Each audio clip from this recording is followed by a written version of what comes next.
अभी शुरू हो गए हैं कल से बॉडी ऑर्गन्स, अपने बॉडी के जितने ऑर्गन्स थे। तो कल जो हमने मेन पढ़ा था वो क्या था? कितने शांत बैठे रहते सब। ठीक है, एनिमल टिश्यू। जल्दी से एक छोटा सा रिकैप देख रहे हैं हम, होता क्या है, इसके बाद फिर हम शुरू कर रहे हैं। ठीक है, एनिमल टिश्यू में हमने कल बताया था कि ये क्या होते हैं, चार प्रकार में हम इसको क्लासिफिकेशन करते थे। बताते जाना को, ठीक है। कौन कौन सा था? एपिथेलियल, नर्वस, मस्कुलर और कनेक्टिव टिश्यू। एपिथेलियल क्या बताता था? इसके है ना, प्रोटेक्टिव लेयर होती थी, जैसे कि हमारी स्किन हो गई है, हमारी बॉडी के जितने ऑर्गन्स हो गए उनके ऊपर भी एक लेयर चढ़ी रहती है। कभी देखना ऑपरेशन वीडियो यूट्यूब पे, जब हार्ट को निकाला जाता है ना तो उसके ऊपर एक लेयर चढ़ी रहती है, मतलब वो कवर्ड रहता है। तो ये सभी जो लेयर्स रहती है वो किसकी बनी होती है? एपिथेलियल टिश्यू की। ठीक है, ठीक है। क्यूबॉइडल एपिथेलियम कुछ नहीं, सिर्फ शेप उसका मैटर करता है। ठीक है, ये बताता है protection support provides mechanical support. जो एब्जॉर्प्शन और क्रिएशन होता है, सेक्रेशन होता है अपनी बॉडी में, हार्मोन्स जो बनते हैं जो या फिर बाहर निकलते हैं, इन सभी को जो रेगुलेट करता है वो करता है आपका क्यूबॉइडल एपिथेलियम। बहुत प्रकार के एब्जॉर्प्शन होते बॉडी में, जैसे अगर जो बाहर की लेयर करेगी, जो ये रहता है आपका स्क्वेमस, जो पसीना वगैरह होता वो इसको रेगुलेट करता। लेकिन बॉडी के अंदर जो हार्मोन्स का सिक्रेशन होता है तो उसको कौन करेगा? आपका क्यूबॉइडल करेगा। ये रहता पर्टिकुलर, इनका मेन फंक्शन यही आएगा कि ये आपकी बॉडी को प्रोटेक्टिव लेयर प्रोवाइड करेगा। इसके बाद हमने बताया था मस्कुलर टिश्यू, ये क्या करता था?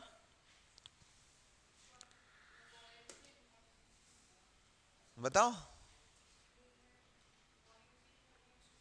मस्कुलर टिश्यू क्या करता था? मस्कुलर टिश्यू ऐसे टिश्यूज होते थे जो मसल्स को क्या करते थे? बिल्ड करते थे। बॉडी में मसल्स को बिल्ड करने का काम करते, मतलब स्केलेटन तो ढांचा देता है, लेकिन कहते हैं ना जिम जाते हैं मसल्स बनाने, तो मतलब बॉडी को भरने का काम या स्ट्रेंथ प्रोवाइड करने का काम क्या करता है? मस्कुलर टिश्यू, ये कह सकते हैं हम। ठीक है, फिर इसके होते थे तीन प्रकार। पहली बात याद रखना, मस्कुलर टिश्यू कैसे होंगे? हमेशा पैरेलल होंगे और एलोंगेटेड होंगे, मतलब लंबे होंगे और एक दूसरे के पैरेलल होंगे, फर्स्ट थिंग।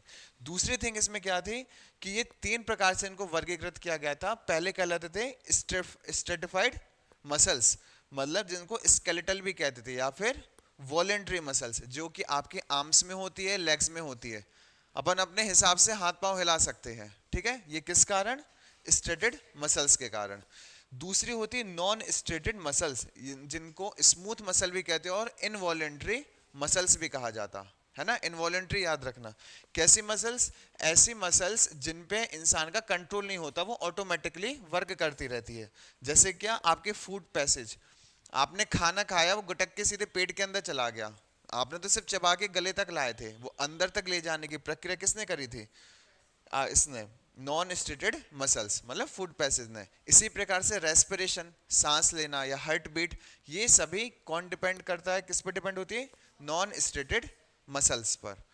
तीसरा हमने देखा था कार्डिक मसल, ऐसी स्पेशल मसल जिनका हार्ट बना होता है, आपका दिल जिसका बना होगा वो कौन सी कहलाएगी? Cardiac muscles. क्योंकि बहुत ही ज्यादा फ्लो में, स्पीड में वो जाता है, क्या कहते हैं, ब्लड फ्लो होता है बॉडी में। अपन पढ़ते हैं ना बीपी कितना होता है, नॉर्मल ब्लड प्रेशर 120/80, है ना। तो 120/80 क्या बताता है? जब हार्ट स्क्वीज होता है, उसको दबाया जाता है, वो हार्ट को फ्लो करता है, तो उस समय जो आर्टरीज रहती हैं, पाइप्स रहते हैं, उनमें कितना प्रेशर लग रहा है उसको बताता है ये। आज अपन उसी को पढ़ेंगे। ठीक है, तो 120 कितना प्रेशर लगता है, और जब वो रिलैक्स में आता है तब उस पर कितना प्रेशर रहता है, तो वो रहता है 80। ठीक है, तो तीसरा होता है कार्डिक मसल्स। तो ये याद रखना कि तीन प्रकार की मसल्स होती हैं, अलग अलग प्रकार की। ठीक है, इसके बाद हमने बताया था अगर मसल्स में बहुत ज़्यादा एक्सरसाइज करवा दी जाए उससे, ठीक है, तो वो अपने आप को डैमेज होने से बचाने के लिए कौन से एसिड को प्रोड्यूस करते हैं? लैक्टिक एसिड को।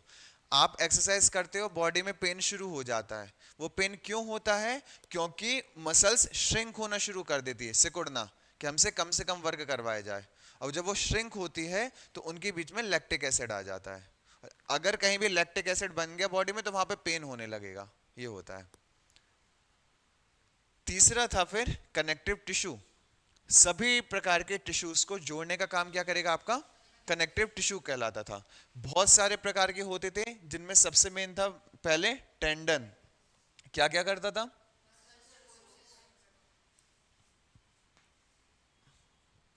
ठीक है, मसल्स टू बोन्स को कनेक्ट कर दिया, ठीक है। आपकी बोन्स रहती है, मसल्स रहती है, उन दोनों को जोड़ने का काम क्या करेगा, टेंडन। लिगामेंट क्या करेगा, बोन्स से बोन्स को जोड़ेगा। जब अपन लोग स्केलेटल सिस्टम देखेंगे तो देखने एक हड्डियों का ढांचा दिखता है, तो जो बोन के ऊपर बोन खड़ी रहती है वो किसके कारण खड़ी रहती है, लिगामेंट के कारण। तुम लोग देखना जब भी किसी को फ्रैक्चर हो जाता है तो डॉक्टर कहता है लिगामेंट इंजरी हो गई है। लिगामेंट इंजरी मतलब क्या होता है कि ऐसे टिश्यूज जो बोन से बोन को जोड़ते हैं उनमें इंजरी पाई जाती है, उसको कहते हैं कि लिगामेंट में इंजरी हो गई है, ठीक है, ये कहलाता। तीसरा होता है ब्लड। जो ब्लड होता है it is not a cell, it's a tissue. पहली बात याद रखना, ऑप्शन में कभी दे जाए ब्लड क्या है, सेल है कि टिश्यू है, तो इट इज अ टिश्यू, है ना। आरबीसी जरूर एक सेल है, लेकिन ब्लड एक टिश्यू है। पढ़ा था अपन ने ब्लड के अंदर कितने सारे प्रकार के होते हैं, तो ब्लड किस प्रकार का टिश्यू होता है, फ्लूइड कनेक्टिव टिश्यू, पहली चीज। दूसरा है एरियोलर। एरियोलर क्या कहलाता है, ऐसे टिश्यू जो सपोर्ट करते हैं इंटरनल ऑर्गन्स को और रिपेयर में मदद करते हैं। जब आपकी बॉडी में इंटरनली कुछ भी चीज डैमेज हो जाती है और वो जब रिकवर होना शुरू करती है तो वो किसके कारण होता है, एरियोलर टिश्यू। अपन कुछ बहुत ज्यादा तीखा खा लेते हैं, ठीक है, तो बॉडी के इंटरनल ऑर्गन्स में बर्निंग होना शुरू हो जाती है, जलन होती है, तो उस जलन को मिटाने में कौन सा मदद करता है, आपका एरियोलर टिश्यू। कहीं गए धरना में, पिटाई हो गई, पुलिस ने कर दिया, तो अंदर के टिश्यू डैमेज हो गए। देखें यूपी वालों में ऐसे डंडे चलते हैं कि बाहर से दिखेगा बॉडी सही है लेकिन अंदर अंदर डैमेज हो जाएगा। ऐसे पुलिस जो टॉर्चर करती है ना वो इसी प्रकार का करती है कि बाहर से, क्योंकि मीडिया के सामने आना है तो ठीक ठाक दिखना चाहिए लेकिन अंदर सब वो टूट चुका होता है, ये होता है। तो ऐसे में क्या मदद करेगा आपका एरियोलर टिश्यू। अगला हुआ था एडिपोस टिश्यू। एडिपोस टिश्यू क्या करता था, ये फैट को स्टोर करके रखता था। आपकी बॉडी में जो भी फैट होता है वो कौन बना के रखता है, एडिपोस टिश्यू। और पता है ये इसलिए बना के रखता है कि एकदम से कोई भी पैथोजन अटैक नहीं कर पाए आपकी बॉडी को। अगर सोचो अपनी बॉडी में बिल्कुल भी फैट नहीं होता, थोड़ा सा भी कहीं हाथ घलता तो वहां से ब्लीडिंग होने लगती है। तो एक प्रकार की मोटी प्रोटेक्टिव लेयर प्रोवाइड करता है। जैसे भी गाड़ी पे मोबाइल पे लैमिनेशन चढ़वाते हैं, ये समझो वो बैक कवर होता है, उसी प्रकार से बैक कवर होता है बॉडी का फैट। लेकिन अगर बहुत ही ज्यादा फैट हो जाए तो बैक कवर ही भारी लगने लगता है ना, ये चीज हो जाता। फिर आता है अगला क्या, कार्टिलेज टिश्यू। ये कैसा टिश्यू होता था, कार्टिलेज टिश्यू कैसा टिश्यू होता था, absorb stress, provide flexibility, smoothen joint surface. ऐसा टिश्यू जो जॉइंट्स के बीच में क्या करता है, उनको स्मूथ बनाता है। इसी कारण क्या करते हैं, जो आप अपने घुटने होते हो, हाथ का होता है, इसको मोड़ पाते हो, किसके कारण, कार्टिलेज टिश्यू के कारण। बताया था कि अगर आप लोग रोज वॉकिंग नहीं करोगे तो जब बूढ़े हो जाओगे, मतलब बूढ़े क्या 40 की उम्र में भी पहुंचोगे ना, घुटने दुखना शुरू हो जाएंगे। क्यों, क्योंकि आपने इसको अब्सेंट कर दिया अपनी बॉडी से। ये तभी रहता प्रेजेंट, क्यों कहते हैं गांव के लोग अच्छे होते, क्योंकि वो चलते हैं ज्यादा, और चलते तो उनका ये टिश्यू एक्टिव रहता हमेशा। इसको क्या कहते हैं, कार्टिलेज टिश्यू। अगला था वस्कुलर टिश्यू। ये प्लांट वाला वस्कुलर नहीं है, ये अपनी बॉडी का है। ये क्या करता है, लेकिन ये भी न्यूट्रिएंट्स को ट्रांसफर करने में मदद करता, ठीक है। फिर बस और क्या करता है, इन्फेक्शन से बचाता है और क्लॉटिंग में मदद करता है। ये इसके 3 मेन काम होते हैं। तो कोई भी टिश्यू उठा के पूछ ले कि ये किस प्रकार का टिश्यू है, कार्टिलेज हो गया, एडिपोस, तो ये सब किसके अंदर आएंगे, कनेक्टिव टिश्यू के अंदर। इतनी बात क्लियर हुई।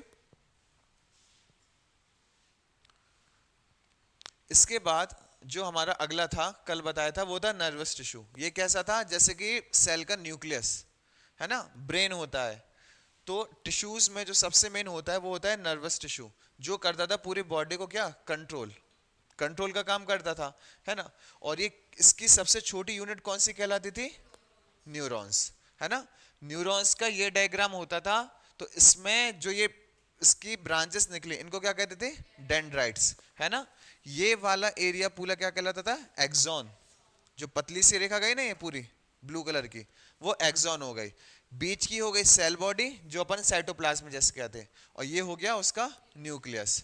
ये हो गए स्वान सेल्स। जैसे कि अपन लोग राउटर लगाए रहते ना घरों में कि सिग्नल तेज बना रहे, है ना, सिग्नल की स्ट्रेंथ कम ना हो इसलिए राउटर लगते हैं। इसी प्रकार से समझो इसमें छोटे छोटे राउटर्स लगे हैं कि इलेक्ट्रिक सिग्नल रीजनरेट होता रहे, उसकी स्ट्रेंथ गलती से भी कम ना हो जाए। ठीक है, अगर ये खराब हो जाए ना तो आपके सोचने की शक्ति कम हो जाती है कि सामने वाले ने कुछ बोला बहुत धीरे से रिस्पॉन्स कर पाओगे। ठीक है, इसके बाद बताया था कि इनके ऊपर जो लेयर चढ़ जाती है इसको क्या कहते हैं, माइलिन शीथ। जो कब होती है अच्छी, जितनी ज्यादा आप किसी चीज की प्रैक्टिस करते हो, है ना, और जितनी अच्छी माइलिन शीथ हो जाएगी उतनी फास्ट न्यूरॉन्स ट्रांसमिट होगे। इसलिए कहते हैं कि जितनी ज्यादा किसी चीज की प्रैक्टिस करोगे आप उस चीज में उतने एक्सपर्ट हो जाओगे। एक्सपर्ट क्यों होते हो, ब्रेन बना लेता है माइलिन शीथ, है ना, ये चीज था। इसके बाद जो हमारा अगला था वो था, बताया था ब्लड। ब्लड मेन किन तीन चीजों से मिलके बनता था, प्लाज्मा, ब्लड सेल्स और प्लेटलेट्स, इन तीन चीजों से मिलके बनता था।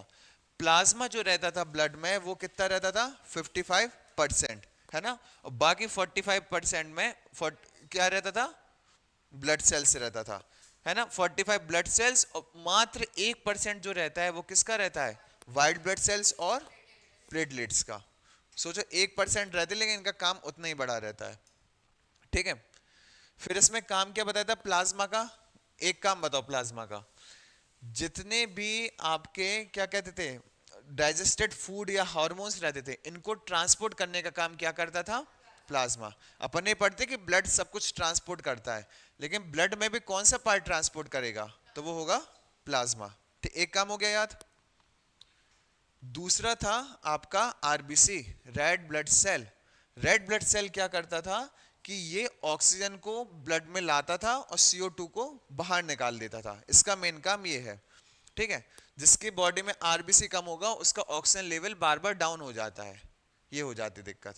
ठीक है, और ऑक्सीजन से पूरी बॉडी चलती है, ये दिक्कत हो जाती है। फिर आरबीसी और क्या रहता था, इसका लाइफ स्पेन कितना रहता था, 20 टू 120 डेज, है ना। बनता कहाँ था, बोन मैरो पे, ये बात क्लियर हुई थी।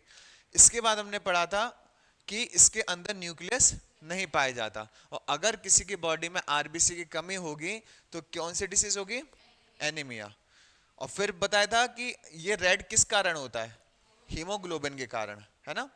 ये क्या होता है haemoglobin, it is a iron rich protein, है ना, याद रखना हीमोग्लोबिन क्या है, एक प्रोटीन का नाम है जो कि आयरन रिच होता है।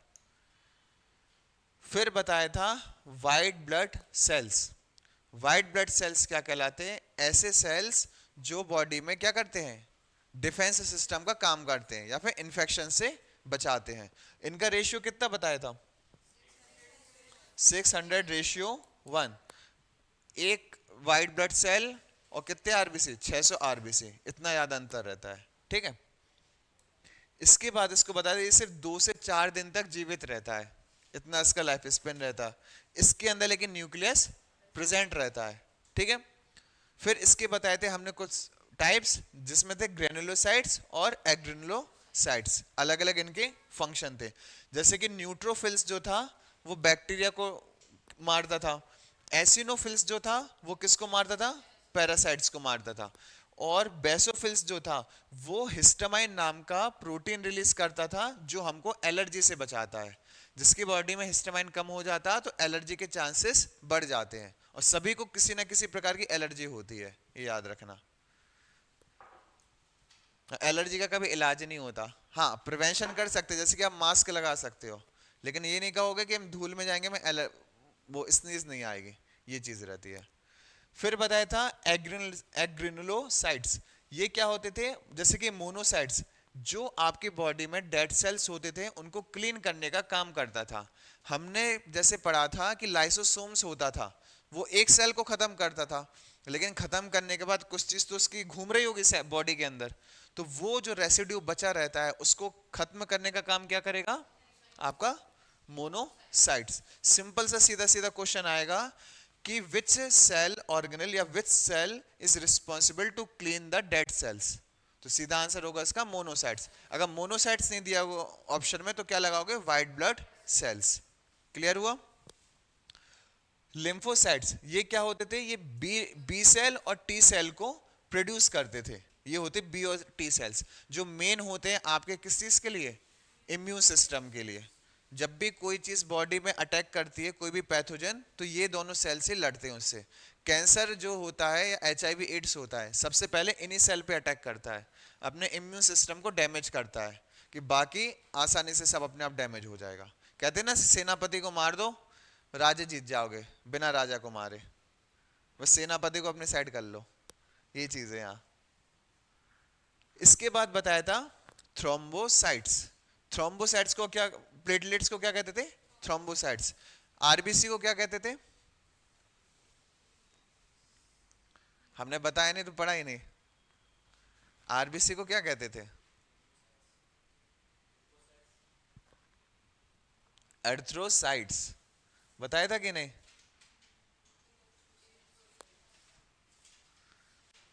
थोड़ा सा ध्यान रखना, ठीक है। आरबीसी को क्या कहते हैं? एर्थ्रोसाइट्स, ठीक है। और व्हाइट ब्लड सेल को क्या कहते हैं? ल्यूकोसाइट्स। छुपे हुए होते हैं, लुके हुए रहते हैं, तो ल्यूकोसाइट्स। और प्लेटलेट्स को क्या कहते हैं? थ्रोम्बोसाइट्स। ये बात क्लियर हुई? इसके बाद ये बताया था कि इसका मेन काम क्या होता? ब्लड को क्लॉट करके रखना। ब्लड क्लॉटिंग का इसका मेन काम करता। कभी भी आपकी बॉडी में किसी प्रकार का कट लग जाएगा तो जो ब्लड की ब्लीडिंग होती है उसको रोकने का काम क्या करेगा? प्लेटलेट्स या थ्रोम्बोसाइट्स करेगा, ठीक है। फिर बताया था ब्लड वेसल्स तीन प्रकार के होते थे। कौन कौन से? आर्टरीज, वेन्स और कैपिलरीज, है ना। इनको अभी अपन डिटेल में पढ़ेंगे। और फिर वो इसके फंक्शंस थे मेन, ट्रांसपोर्ट करना न्यूट्रिएंट्स को, ऑक्सीजन को, रेगुलेट करना बॉडी के टेम्परेचर को और पीएच लेवल को। बॉडी का पीएच कितना होता? 7.4।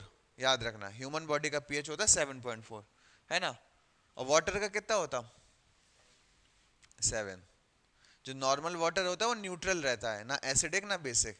आजकल चल गया एक एल्कलाइन वाटर, सुना है? एल्कलाइन वाटर घर में भी बन जाता है, कि जो बेसिक चीज़ें होती है ना उसको मिक्सअप करके, जो जैसे आपके ये साइड नींबू ले लो या पेपरमेंट ले लो, ये दो तीन चीज़ें मिला के आप रात भर रख दो बॉटल में भर के, सुबह से पियो, वही रहता है उसका पीएच। अब वो ज़्यादा सही रहता है जो बाजार में बिकता है। कैसे आप नाप रहे पीएच उसका? या तो लिटमस पेपर दो साथ में, है ना। ये है। तीसरा क्या था? प्रोटेक्शन का काम करता था, इन्फेक्शन से बचाता। चौथा क्या करता था? न्यूट्रिएंट का डिस्ट्रीब्यूशन, जो जरूरी वाइटल न्यूट्रिएंट्स होते हैं, ग्लूकोज, एमिनो एसिड, इन सबको पहुंचाता है। लास्ट होता है वेस्ट रिमूवल, हमारी बॉडी में जो वेस्ट होता है उसको हटाने का काम करता है, चाहे वो यूरिया हो या CO2 हो। मतलब बॉडी के अंदर देखोगे ना, खुद घबरा जाओगे कि हमारी बॉडी इतना काम करती है। ये रेगुलरली 24/7 चलता है। फिर बताया था ब्लड ग्रुप्स बताए थे, कितने? 4 प्रकार के होते थे, AB और O, जिसमें से AB पॉजिटिव क्या होता है? यूनिवर्सल एक्सेप्टर, है ना। और O नेगेटिव वो क्या होगा? यूनिवर्सल डोनर, है ना। इसको किसने दिया था? लैंडस्टीनर ने। बहुत बढ़िया, लैंडस्टीनर ने समझाए थे ब्लड ग्रुप, ठीक है। तो इसमें क्या बताया था कि एंटीजन किसके अंदर पाए जाते हैं? प्लाज्मा के अंदर कि आरबीसी के अंदर? आरबीसी के अंदर, है ना। लिखा कि एंटीजन जो भी होंगे वो आरबीसी के अंदर पाए जाएंगे और एंटीबॉडीज होगी वो प्लाज्मा के अंदर। जैसे अगर आपका ब्लड ग्रुप ए है, ठीक है, तो आपके अंदर एंटीजन भी क्या होगा? ए, और एंटीबॉडी क्या हो जाएगी? बी। ये हो जाएगा, ठीक है। अगर आपका ब्लड ग्रुप ए बी है तो एंटीजन भी क्या हो जाएंगे? ए बी, है ना। और लेकिन एंटीबॉडी अब्सेंट हो जाएगी। और जिसके अंदर एंटीबॉडी नहीं, वो किसी से भी ब्लड ले सकता है, ये खास बात होती है। ओ के साथ उल्टा है, वो किसी से ब्लड नहीं ले सकता, सिर्फ ओ से ले सकता है, ठीक है। फिर बताया था RH फैक्टर, जिस कारण बी पॉजिटिव बी नेगेटिव, जो प्लस माइनस कहते हैं ना ब्लड को, वो किस कारण कहते हैं? RH ग्रुप के कारण।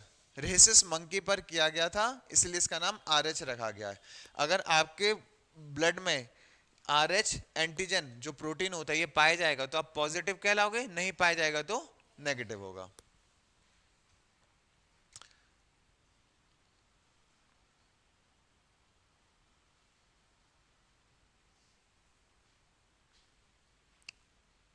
ठीक है, आज का जो हमारा टॉपिक है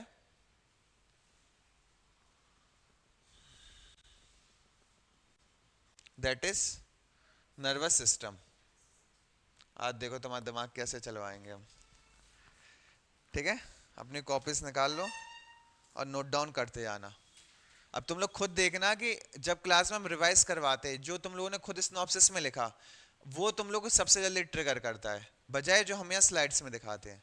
जो भी चीज तुम लोग शॉर्ट में लिखते हो वो तुम लोग को तुरंत याद आ जाती है, हाँ ऐसा कुछ था।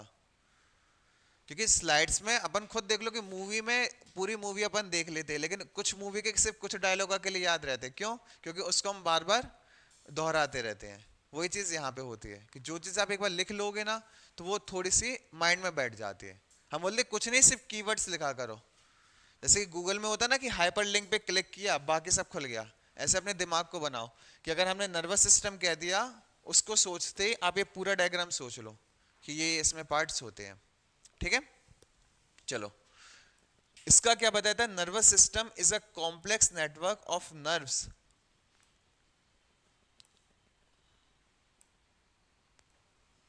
ठीक है, क्या होता है? कॉम्प्लेक्स नेटवर्क होता है किसका? नर्व्स और सेल्स का या फिर न्यूरॉन्स का, है ना?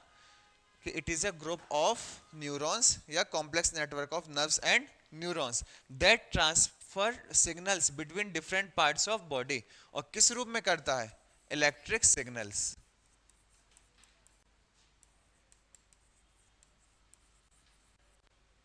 मतलब अपनी बॉडी को भी झटके लगते रहते हैं। ठीक है, ये सब झटके सिर्फ ब्रेन में नहीं लगते, हार्ट रहता है जो ये चलता है वो भी झटके के कारण चलता है। तुम लोग देखते हो कि जब कोई इंसान मतलब बिल्कुल ही डेड होने की स्थिति में आ जाता है तो उसको ऐसे जेली लगा के झटके दिए जाते हैं कि फिर से वो उठ पाए, कि वो कैच कर पाए एक बार करंट। ये किया जाता, कर लिया तो ठीक है, नहीं तो बस। तो इसका मेन काम क्या होता? Control and coordinating between the body. ठीक है, बॉडी के जितने ऑर्गन्स होंगे उनके बीच किसका काम करेगा? ये कंट्रोल और कोऑर्डिनेशन का। उनको नियंत्रित करेगा, उनके बीच समन्वय स्थापित करेगा। तो अगर एक लाइन में हम इसको कहें तो बस ये याद रखना मेन वर्ड। ठीक है, अब क्या क्या होगा? Thoughts, movement, thought, sensation, automatic activities, सब कुछ आएगा। आप क्या सोच रहे हो, आप किस प्रकार से मूव कर रहे हो, आप कैसे सेंस कर रहे हो, कोई चीज ठंडी है गर्मी है, हमको कैसा फील हो रहा है। साथ ही साथ ऑटोमेटिक एक्टिविटीज, ऑटोमेटिक एक्टिविटीज जो आपकी बॉडी में हमेशा चल रही है वो सब कहलाएगा। देखते हो ना, पढ़ने बैठ रहे हो लेकिन कहीं की बात कुछ याद आ जाएगी अपन को और मन उसमें चला जाएगा।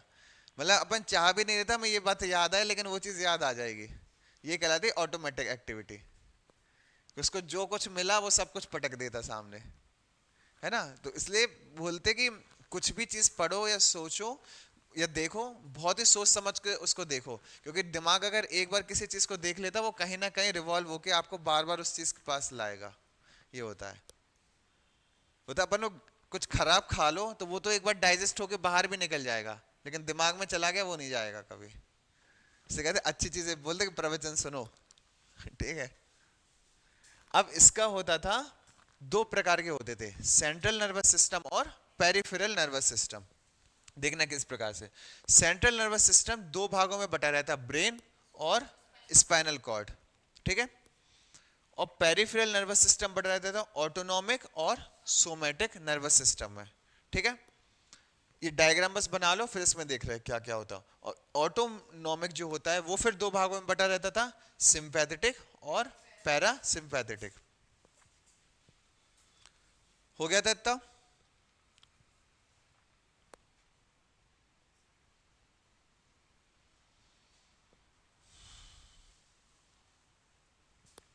हो गया?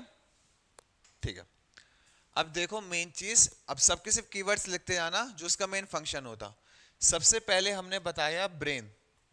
ठीक है, it is the control centre of nervous system. Nervous system का भी सबसे मेन जो कंट्रोल सेंटर होता है वो क्या कहलाता है? ब्रेन, है ना? नर्वस सिस्टम में सब कुछ आता है लेकिन उसका भी मेन जो रहता है उसको कहते हैं brain. Located with in the school, एक खांचे के अंदर ये बंद रहता है। ठीक है, याद रखना। इसलिए कहते हैं कि कभी भी बच्चे को सिर में ना पीछे मारो ना आगे साइड मारो, उसका ब्रेन पूरा हिल जाता है।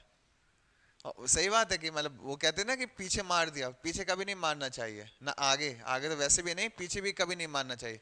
आपकी स्पाइनल कॉर्ड और इसके बीच लिंक डिस्टर्ब हो जाता है। ठीक है। दूसरा है spinal cord, it transmit signal between brain and rest of the body. ठीक है, and control the reflex action. अब देखो यहाँ पे हमने दो चीजें बोली हैं। जो आपकी बॉडी में स्पाइनल कॉर्ड होगा वो दो प्रकार के काम करेगा। पहला क्या करेगा, आपका ब्रेन रिस्पॉन्ड करता है, जैसे हम तुम लोगों को क्लास में पढ़ा रहे हैं, हमें पता है कब हमें हाथ का मूवमेंट करना है, ये कौन कर रहा है रेगुलेट, ये कर रहा है स्पाइनल कॉर्ड। ब्रेन से पूरी बॉडी तक जो सिग्नल्स को ट्रांसमिट करता है वो कौन काम करता है, स्पाइनल कॉर्ड। दूसरा बताया था ये काम किसका करता है, रिफ्लेक्स एक्शन का। ठीक है, कोई भी अपन पढ़ रहा है, एकदम से मक्खी आ गई आंख के सामने, तुरंत हाथ चला जाएगा उसको हटाने के लिए बिना सोचे, है ना। तो ये चीज क्या कहलाती है, रिफ्लेक्स एक्शन। ठीक है, कि बिना सोचे तुरंत डिसीजन लेने की क्षमता कहलाती है रिफ्लेक्स एक्शन। सबसे अच्छा पाया जाता है एथलीट्स में, वो देखना। और किसका बताया था, जो ड्राइवर्स होते हैं फास्ट फास्ट रेसिंग कार के, उनका सबसे अच्छा होता है रिफ्लेक्स एक्शन।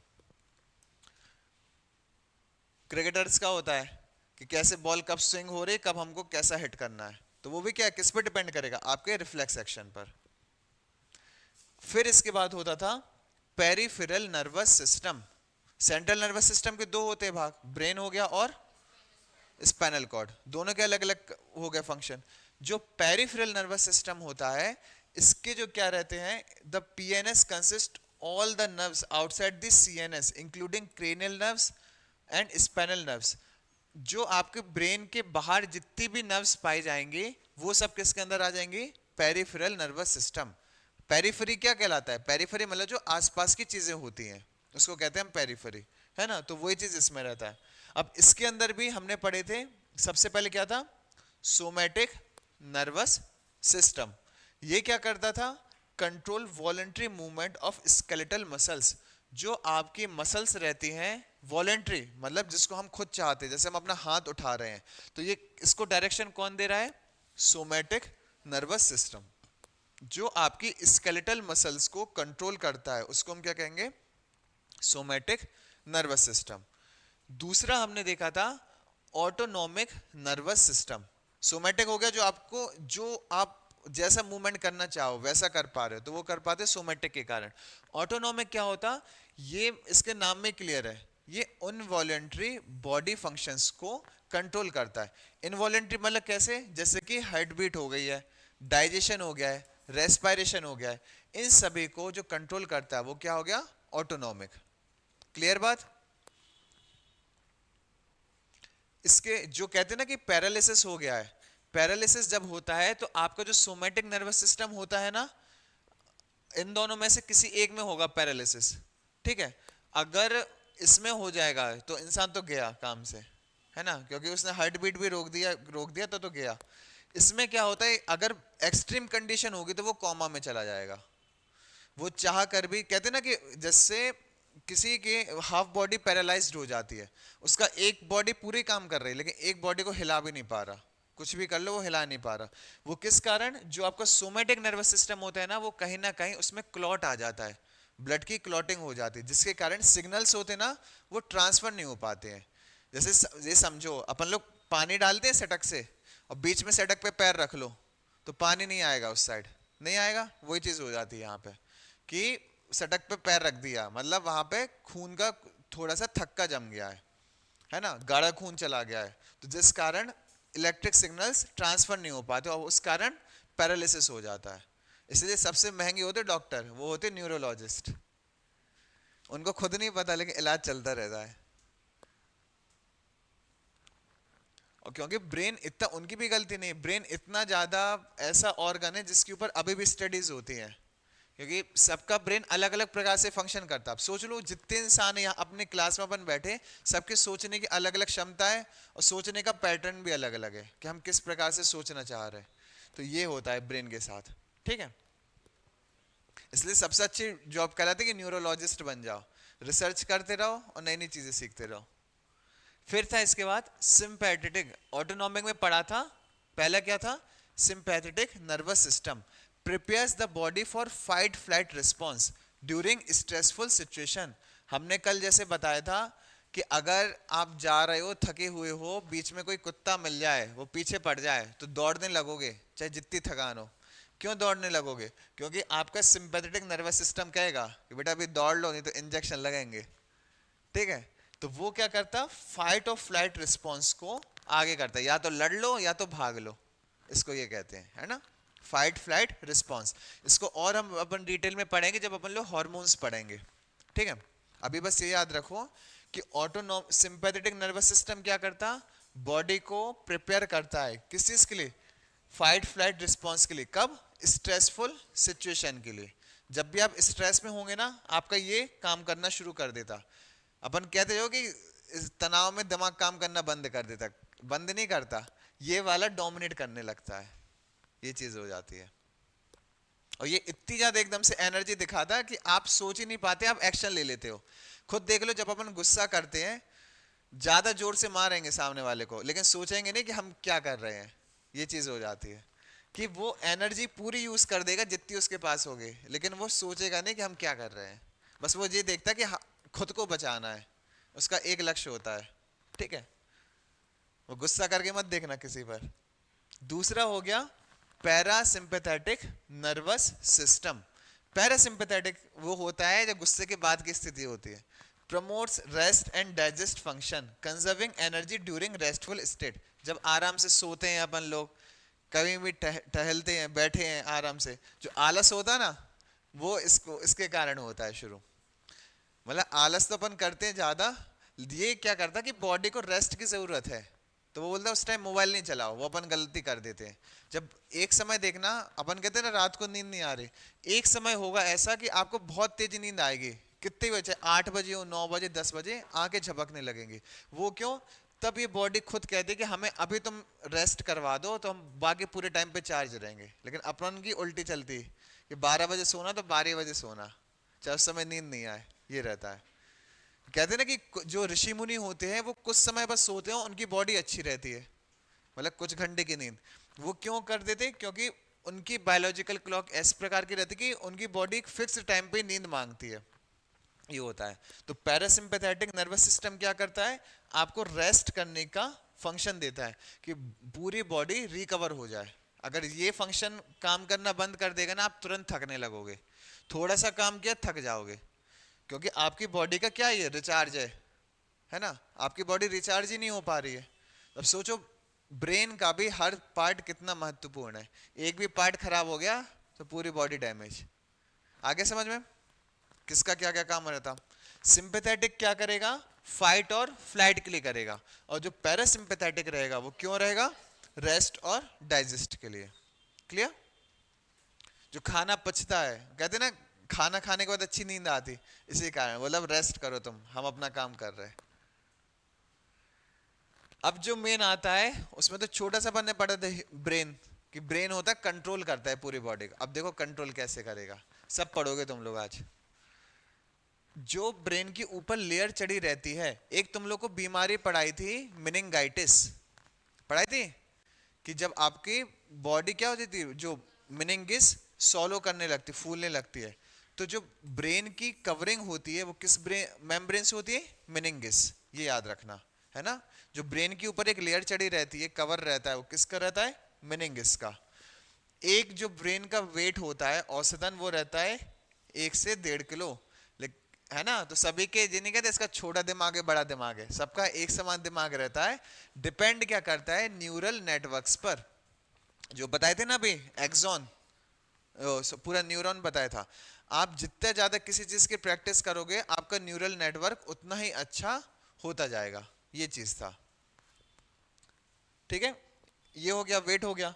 कंपोजिशन, वेट किससे बना, जो इसमें देखो कितने होते, primary composed of neurons with an estimated, ये एस्टिमेट किया गया आकलन, इससे ज्यादा ही होंगे इससे कम नहीं होंगे, 86 से 100 बिलियन न्यूरॉन्स।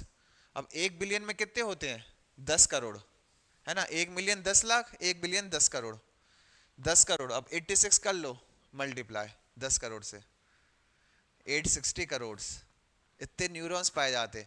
अब सोच लो कि स्टोरेज कितना शानदार होगा अपने ब्रेन का। मतलब एकमात्र ब्रेन एक ऐसी चीज है कि आप उसको जितना सिखाते जाओगे वो उतना फीड करता जाएगा, है ना। ये नहीं होगा कि कंप्यूटर की मेमोरी की तरह कि 1 GB है, भर लो तो हैंग होने लगेगी, ये हैंग नहीं होगा, ये अपने आप को बढ़ाता जाएगा, साइज को बढ़ाता जाएगा, ये चीज हो जाती है। ये कब होता है कि जितना ज्यादा आपका न्यूरल नेटवर्क मजबूत होता जाएगा। जब पहली बार कोई नई चीज सीखोगे तो वो क्या कहते हैं पता है, ये न्यूरॉन्स, ये समझो ये सब न्यूरॉन्स हैं, ठीक है, ये पूरा आपका ऐसा ब्रेन है, ठीक है, ये ब्रेन हो गया, और इसमें ये ऐसे ऐसे न्यूरॉन्स घूम रहे सब, खूब सारे, लाखों करोड़ों की संख्या में, अरबों की संख्या में घूम रहे। कोई चीज हमने, जैसे अभी तुम लोग क्लास में नई चीज पढ़ रहे हो, तो ये क्या करेगा, धीरे धीरे लिंक बनाना शुरू करेगा, एक दूसरे से जोड़ेगा, ठीक है। फिर उस चीज को तुम रिवाइज करोगे तो कोशिश करेगा कि ये सभी एक स्ट्रीम लाइन में आ जाए, एक लाइन में आ जाए। अब देखो कोई चीज ऐसे ऐसे मुड़ के जाएगी, इसको टाइम लगेगा, है ना। जब स्ट्रीम लाइन में आएगी तो वो फास्ट जाएगी। दूसरी स्टेप, तीसरा स्टेप में अब उसी चीज को तुम बार बार रिपीट करोगे, जो चीज बोला, कोई भी चीज एक्स वाई जेड, उसको आप बार बार रिपीट करोगे तो क्या करेगा, अपने ऊपर एक माइलिन शीथ बना लेगा। जब वो शीत बन जाती है तो इनका नेटवर्क कभी नहीं टूटेगा, है ना। ये समझ लो सीमेंटेड कर दिया पूरे, उसको सीमेंटेड कर जाएगा तो कोई भी न्यूरॉन जब भी इसको आप क्लिक करोगे तो तुरंत यहां से इंफॉर्मेशन ट्रांसमिट होगी। ये पूरा इसका काम होता है ब्रेन का। तो समझे कि किसी का ब्रेन तेज काम करता है, किसी का स्लो करता है। वो क्यों करता है, जिसका न्यूरल नेटवर्क जितना अच्छा होगा वो उस काम में करेगा। इसलिए कहते हैं कोई भी बुद्धू नहीं होता और कोई भी होशियार नहीं होता, डिपेंड करता है उसने अपना न्यूरल नेटवर्क कितना अच्छा किया, और कोई भी कर सकता है। फिर क्या था, रोल, और इसमें बहुत बड़ा रोल निभाता है आपका क्या, जो आपका इंटरेस्ट हो, किस चीज में हो, इंटरेस्ट के साथ काम करोगे। अगर कोई चीज समझ में आ जाएगी तो इंटरेस्ट अपने आप आ जाएगा, वही चीज है। रोल क्या इसका रहता है, तो इसका जो रोल रहेगा वो रहेगा central to thoughts interpretation and control of body movements. Thoughts को क्रिएट करना, इंटरप्रिटेशन करना, और control of body movements, body किस प्रकार से मूव करेगी इसको कंट्रोल करना। अब देखो क्या रहता, जो स्कल रहता है आपके बॉडी, उसका ब्रेन का, कंसिस्ट ऑफ 22 बोन्स। ये छोड़ दो, 8 क्रेनियल रहती है और फेशियल बोन्स रहती हैं, ये वाला छोड़ दो पॉइंट। फिर एक क्रेनियम, क्रेनियम कहलाता बोनी केज, जिसके अंदर पूरा ब्रेन आपका बंद रहता है, क्रेनियम कहलाता है, इसी शेप का रहता है जैसा कि ब्रेन रहता है, ठीक है। ये क्या करता है, इसके अंदर ब्रेन बंद रहता है, और इसके अंदर एक फ्लूइड पाया जाता है जो ब्रेन को बचा के रखता है, वो क्या कहलाता है, CSF, सेरिब्रो स्पाइनल फ्लूइड। पूरा नाम याद रखना, CSF बस याद रखना कि ब्रेन और क्रेनियम के बीच में जो फ्लूइड भरा रहता है उसको क्या कहा जाता है, CSF, ठीक है। It's a type of fluid, cerebrospinal fluid. नाम याद ना हो पाए कुछ नहीं, बस इतने पूछेगा कि CSF क्या होता है, तो it is a fluid which is present between the brain and the cranium, इतनी सी चीज होती है। इसके बाद बोला था ये क्या रहता है, कैसा, which fills the hollow space cushions the brain and circulates within the skull and spinal cord. देखो इसका काम क्या रहता है, ये किस जगह पे भरा रहता है, जो खाली जगह होती है हॉलो स्पेस पर, और इसका काम क्या होता है, कुशन्स द ब्रेन। जब अपन लोग कहते हैं ना ढचका लगा तो एकदम से ब्रेन हिले नहीं, तो ये उसको बचाने का काम करता है, एक प्रकार का कुशन रहता है। कि क्या हमने बताया ना कि किसी को पीछे से मारो तो वो खिसकेगा ब्रेन, ऐसे ऐसे हिलता है ब्रेन अंदर। ये समझो कि ये पूरा बॉक्स है आपका क्रेनियम, और ये है इस पे ब्रेन, है ना, और ये पूरा लिक्विड भरा है। अब तुम इस साइड से इसको पुश करोगे एकदम से तो वो यहाँ पे घलेगा पहले ब्रेन आके, वो ऐसे चलने में खुद हिल जाए तो बात अलग, तुम मारोगे तो सच में यहाँ से डैमेज हो जाता है। इसलिए बोलते कभी किसी को ना आगे से मारो ना पीछे से मारो, ब्रेन पे, हेड वाले हिस्से पे। कोई भी मारे ना तो उसको समझा देना, ठीक है। अब जो मेन चीज आती है कि जो ब्रेन के पार्ट्स होते हैं, हर ब्रेन अलग अलग प्रकार से काम करता है ना। अपना ब्रेन बोलता भी है, सुनता भी है, देखता भी है, सोचता समझता गुस्सा सब कुछ करता है। तो वो कौन कौन से पार्ट्स करते हैं, सबसे पहला जो पार्ट कहलाता वो होता है फोर ब्रेन। देखो ब्रेन के 3 पार्ट होंगे, एक होगा जो होगा ब्रेन, पहला पार्ट कहलाएगा फोर ब्रेन, दूसरा कहलाएगा मिड ब्रेन, और तीसरा कहलाएगा हिंड ब्रेन। हिंद नहीं है, हिंड है, हिंड ब्रेन, ठीक है। पहला वाला क्या कहलाएगा, फोर ब्रेन। अब फोर ब्रेन जो होता है इसके भी तीन पार्ट्स होते हैं, इसके फंक्शंस के अनुसार समझना। पहले याद आ गया ब्रेन के कितने पार्ट्स होते हैं? तीन। नाम हो गया फोर ब्रेन, मिड ब्रेन और हिंड ब्रेन। पहली चीज, फोर ब्रेन के अंदर जो पहला पार्ट होगा वो क्या कहलाएगा? सेरिब्रम। सेरिब्रम क्या होगा? ये होता है most developed part of the brain and the largest part. इसको क्यों कहते हैं most developed? It manages the memory, consciousness, intelligence, sensory interpretation. जो आपकी याददाश्त होती है, ठीक है, कॉन्शियसनेस कि हमको किस प्रकार से बिहेव करना है, इंटेलिजेंस किसी भी चीज को लेकर, और सेंसरी इंटरप्रिटेशन कि हम कैसे सेंसिटिव है, ये सभी कौन डिपेंड करता है किस पर? सेरिब्रम पर। अब सोचेगा सेरिब्रम पे थोड़ा सा भी कुछ हो जाए तो आपकी मेमोरी लॉस्ट हो जाएगी, ये चीज होता है। तो सबसे ज्यादा डेवलप्ड पार्ट क्या कहलाएगा? सेरिब्रम। अब जो सेरिब्रम भी होता है ना, इसके भी देखो इस प्रकार के होते हैं, लोब्स कहलाते हैं। जो पार्ट होते हैं ना उनको लोब कहा जाता है। ये एक सेरिब्रम है, आगे का हिस्सा ब्रेन का, पहले समझ लो फिर लिख लेना, है ना। Frontal lobe, parietal lobe, occipital lobe, cerebellum, spinal cord नीचे का हो गया, टेम्पोरल लोब, इतने इसके पार्ट होते हैं। सबसे पहला होता है फ्रंटल लोब, जो सबसे फ्रंट में होता है ना, इसलिए इसका नाम दिया गया। Manages movement, problem solving, reasoning, planning and speech. जो भी सबसे मेन काम होते हैं ना, वो सभी कौन देखता है? फ्रंटल लोब देखता है। ये याद हो तो ठीक है, नहीं तो सेरिब्रम के अंदर याद रखना कि सेरिब्रम ये सब काम करता है। क्या क्या काम करेगा? मूवमेंट, आपकी बॉडी किस प्रकार से मूव करेगी, प्रॉब्लम सॉल्व किस प्रकार से करेगी, रीजनिंग, प्लानिंग और स्पीच किस प्रकार से वो करेगी। दूसरा आता है पेरिटल लोब। ये क्या करता है? Handle perception of stimuli, orientation and movement. एकदम से कोई चीज होती है तो आप किस प्रकार से रिएक्शन करते हो, तो उसको कौन देखता है? आपका पेरिटल लोब, जो रिस्पॉन्स करता है कंडीशंस को देखकर।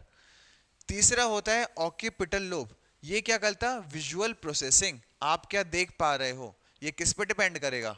ऑक्यूपिटल लोब पर।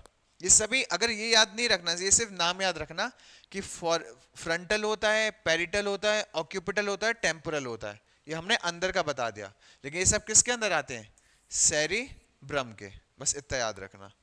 फिर लास्ट होता है टेम्पोरल लोब। ये क्या करता है? Memory, recognition, auditory, perception and speech. जो आपकी याददाश्त होती है और जो आप बोल पाते हो, वो किस कारण बोल पाते हो? टेम्पोरल लोब के कारण। सिर्फ इनके नाम याद रखना, फ्रंटल, पेरिटल, ऑक्यूपिटल और टेम्पोरल। और सब फंक्शन किसके अंदर लिख देना? सेरिब्रम के। जो ये वाला है ना, ये वाला हिस्सा नीट में पढ़ाया जाता है, तुम लोग बस बताने के लिए, जनरल इंफॉर्मेशन के लिए कि ऐसा ऐसा होता है ना। तुम लोग से पूछा ये जाएगा जो आता है कि मोस्ट डेवलप पार्ट कौन सा कहलाता है, तो सेरिब्रम। हमने फर्स्ट डे क्लास में कहा था कि हमको पीएचडी नहीं करनी, हमको सबकी जनरल इंफॉर्मेशन चाहिए, ठीक है। एक बस वो बता दिया तुम लोगों को कि कभी भविष्य में कुछ ऐसी चीज टकरा जाए तो बता पाओ कि हमको भी पता है ना, ये चीज है। तो सेरिब्रम का काम क्या होता? मेमोरी और इंटेलिजेंस को मेंटेन करना। हो गया याद? सॉरी,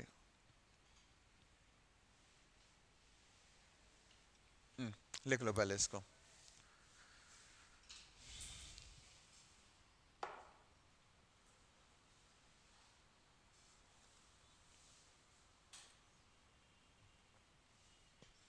कभी सोचा है कि सोचो कि ओलंपिक में ये छोटे छोटे से देश इतने सारे मेडल्स ले जाते हैं, अपना इतना बड़ा देश होके भी नहीं ले पाता। ऐसे नहीं कि अपने यहाँ के लोगों में कमी है। कमी कहाँ पे हो जाती है कि जिस टेक्निक से वो लोग वो करते तैयारी, उस टेक्निक से हम नहीं करते। जैसे कि एक पढ़ा था कि ब्रिटेन में कोई खिलाड़ी, जैसे हम हैं, हम गए कि हमको ये स्पोर्ट खेलना है, तो वो हमें सीधे स्पोर्ट खेलने नहीं देंगे, पहले हमारा टेस्ट करवाएंगे, फिजिकल टेस्ट। दौड़ नहीं करवाते हैं, आपकी बॉडी में रिसेप्टर्स लगा देते हैं पूरे ब्रेन में, बॉडी में, और फिर उसकी इम्पल्स चेक करते हैं कैसी होती है। अगर फिर उस हिसाब से बता देते कि आपकी बॉडी इतने स्पीड में, इतने स्ट्रेस में कैसे वर्क करती है, तो इस प्रकार से बता देगी कि आप ये खेल ट्राई करो, इसमें आप सबसे अच्छा परफॉर्मेंस करोगे। ये बता देते हैं कि आप एथलेटिक्स में अच्छा, जैसे नाम सुना होगा माइकल फिलिप्स का, दुनिया का सबसे अच्छा स्विमर, 8 गोल्ड मेडल जीते थे एक ओलंपिक में।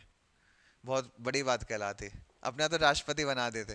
ठीक है, तो उसकी बॉडी, वो पहले और कुछ करना चाह रहा था, लेकिन उसकी बॉडी का जो शेप है वो जैसा है, उसको सजेस्ट किया गया था कि आप क्या करो, स्विमिंग पे जाओ, आप ज्यादा अच्छा परफॉर्म करोगे, और देखो उसका रिजल्ट। ये चीज होती है। तो अपने आप ही बस यही है कि वो लोग ब्रेन के हर हिस्से का यूज करते हैं, कि मतलब कि हमको किस तरीके से रीजनिंग में अच्छा है, किस चीज में अच्छा है, ये चीज हो जाती है। तो कोशिश करना कि जो भी चीज करो ना, इसको तुम पढ़ाई तक में अप्लाई कर सकते हो। किस प्रकार से? तुम लोग एक दिन पढ़ना मत, सिर्फ ये देखना कि हमारा मन पढ़ाई में किस समय लगेगा। पूरे एक एक 24 घंटे में देखना कि 24 घंटे में कौन सा ऐसा पॉइंट होता है जब हाँ हम पढ़ने बैठ रहे हैं, हमें कोई डिस्ट्रैक्शन नहीं हो रहा, हम आराम से पढ़ पा रहे हो। भले वो सुबह का हो सकता है, रात का हो सकता है, दोपहर या शाम का हो सकता है। उस टाइम को अपनी फ्लो स्टेट बना लो, मतलब उस समय पढ़ने बैठो कि लगातार 3-4 घंटे की पढ़ाई हो जाए। ऐसे में तुम लोग की पढ़ाई हो जाएगी। बस ये चीज इसमें कर लो अप्लाई। आ गया? ब्रेन को समझो, ब्रेन का फुल यूटिलाइजेशन करो, तुम्हारा खुद का ही है। लिख लिया? दूसरा पॉइंट था थैलेमस। पहला क्या हो गया? सेरेब्रम हो गया। दूसरा जो पार्ट होता है वो क्या कहलाता है? थैलेमस। थैलेमस जो पार्ट होगा वो क्या होगा? Centre of cold, pain, heat. अपन को जो ठंडी लगती है, गर्मी लगती है, पेन होता है, कोई सुई चुभो दे तो दर्द होने लगता है, किस कारण? थैलेमस के कारण। ये बोलता है भाई हटो वहां से, दिक्कत हो रही है बॉडी में। अगर ये पॉइंट हो जाए गड़बड़, फिर आप उसको कितना भी पेन करते रहो, उसको कुछ नहीं पता चलता। जब अपन कहते हैं ना कि एनेस्थीसिया दे दिया गया किसी को, बॉडी को जब ऑपरेशन होता है, तो जैसे इस हाथ का ऑपरेशन हो रहा है तो उसको शून्य कर दिया जाता, तो उस समय जो थैलेमस होता ना, उसको थोड़ी टाइम के लिए डीएक्टिवेट कर दिया जाता, सिर्फ इतने हिस्से के लिए, कि अपन कुछ करते रहो, आपको वो नहीं होगा किसी प्रकार का, ना हीट लगेगी, ना कोल्ड लगेगा, ना पेन लगेगा। ये होता है। इसके बाद अगला था, वो था हाइपोथैलेमस। ये क्या होता है? Located below the thalamus, thalamus के नीचे पाया जाता है। रेगुलेट बॉडी टेम्परेचर, आपकी बॉडी का टेम्परेचर कैसा होता, मूड कैसा है आपका, मूड स्विंग होते रहते हैं लोगों के, ये करता है। इमोशंस, जल्दी से इमोशनल हो जाते हैं, ये हो गया। एपेटाइट मतलब भूख, जब अपन को भूख लगती है, ये कौन करता है ट्रिगर? हाइपोथैलेमस, है ना। हार्ट रेट को करता है देख के। Other autonomic function, centre of thirst, hunger, love, hate, किसी को देख के बहुत अच्छा लगता है, किसी को देख के गुस्सा आता है, ये सब किसके कारण होता है? हाइपोथैलेमस के अंदर। ठीक है, जो अपन को किसी को देख के इमोशंस जागते हैं ना, वो सब होता है इसका कारण हाइपोथैलेमस, ये होता है। हुआ क्लियर? तो हाइपोथैलेमस का मेन काम क्या होता? बॉडी का टेम्परेचर, आपका मूड और आपके इमोशंस को काबू रखना, कंट्रोल करके रखना, और वो सब कुछ बिगाड़ देता है ठीक है, और साथ ही साथ हार्ट रेट को।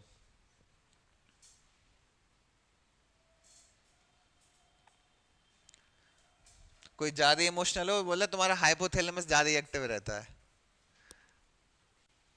ठीक है, तो ये 3 भाग याद हो गए। कौन कौन से होते? फोर ब्रेन के, सेरेब्रम, दूसरा कौन सा होता? थैलेमस, तीसरा हाइपोथैलेमस। सेरेब्रम करेगा मेमोरी का काम, थैलेमस करेगा सेंटर ऑफ कोल्ड, पेन और हीट, और हाइपोथैलेमस किसका करेगा? मूड का, इमोशंस का, और बॉडी टेम्परेचर और हार्ट रेट का, ये सब काम करेगा। अगला जो आता है दैट इज मिड ब्रेन, है ना। अब आएगा आपके बीच का भाग ब्रेन के। ये देखो, ये होता है फोर ब्रेन, ऊपर का इतना पूरा भाग, कहा था ना लार्जेस्ट पार्ट होता है। जो बीच का पीला पीला भाग दिख रहा है ना, ये होता है क्या? Mid brain. और ये पीछे का ऐसा पर्पल कलर का भाग है, ये क्या कहलाएगा? Hind brain. ठीक है, अब जो मिड ब्रेन होता है वो क्या होता है? ये बना होता है, उसका पहली चीज क्या है? टेक्टम, है ना। Controls reflex movement of the neck, eye, head, relays sensory information from the ears, controlling vision and hearing power. Simple सी चीज है, जो आपके विजन की और हियरिंग पावर होती है, देखने की और सुनने की क्षमता को कंट्रोल कौन करता है? तो मिड ब्रेन। सिर्फ 2 चीज याद रखना, विजन और हियरिंग। ठीक है, इन दोनों को कंट्रोल क्या करेगा आपका मिड ब्रेन। इसी प्रकार से किससे कनेक्ट रहता है, जितने भी और रहते, spinal cord, thalamus, cerebral cortex, ये सब छोड़ो, सिर्फ एक चीज याद रखना, विजन और हियरिंग पावर को आपके कंट्रोल करता है। साथ ही साथ रिफ्लेक्स मूवमेंट किस किस का, नेक, आइज और हेड, इनको कंट्रोल करने का काम किसका रहता, मिड ब्रेन का। तीसरा हो गया क्या, हिंड ब्रेन। हिंड ब्रेन जो रहता है, पहले सोच रहे थे कि किसी भारतीय ने ढूंढा होगा, और नहीं, उन्हीं ने ढूंढा, नाम रख दिया हिंड ब्रेन, सबसे पीछे रहता है इसलिए। सेरिबेलम इसका पार्ट होता है, सेकंड लार्जेस्ट ब्रेन पार्ट, सबसे बड़ा पार्ट अपना सेरिब्रम होता था, है ना, और दूसरा क्या हो गया सेरिबेलम, मेंटेन्स बॉडी बैलेंस। ये क्यों कहा जाता है शराब मत पियो, शराब पियोगे तो आपके बॉडी, आप लड़खड़ाने लगोगे, लड़खड़ाने क्यों लगते हो, आपका उस समय सेरिबेलम डीएक्टिवेट हो जाता है।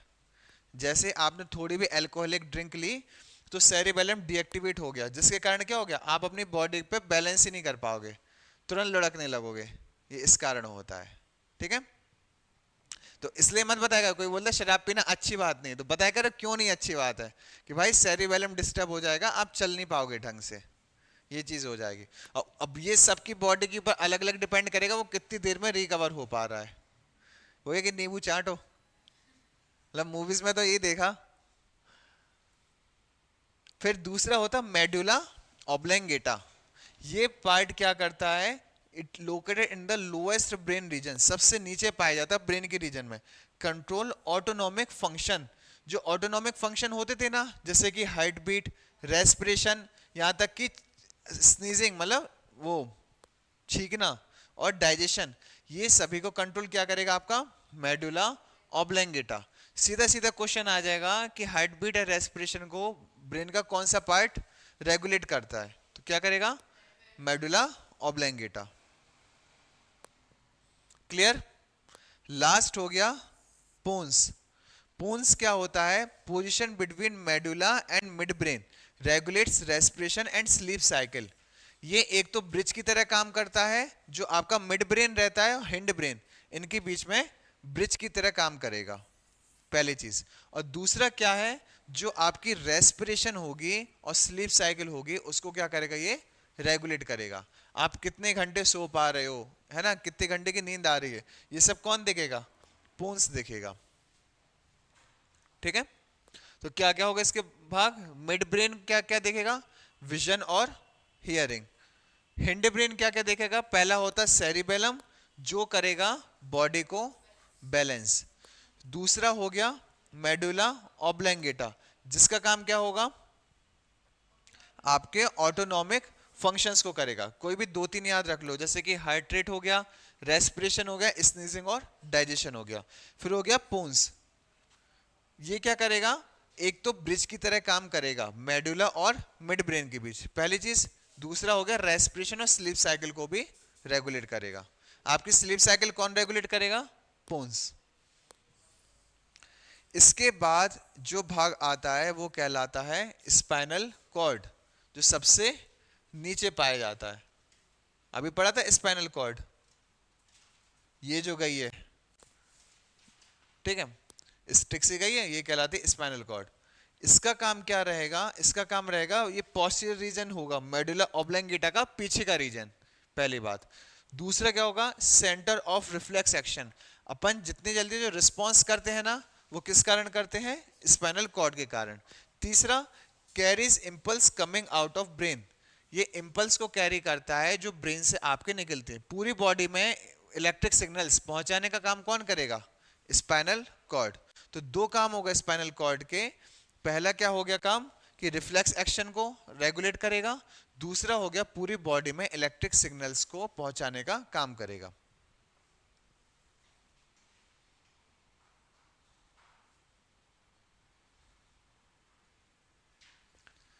ठीक है, लिख लो, फिर शुरू करते दूसरा।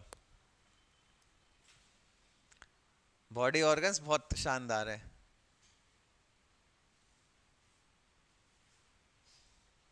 लेकिन कभी लगता नहीं कि अपन लोग ऐसे आराम से लेटे रहते हैं, बॉडी इतना काम भी करती होगी।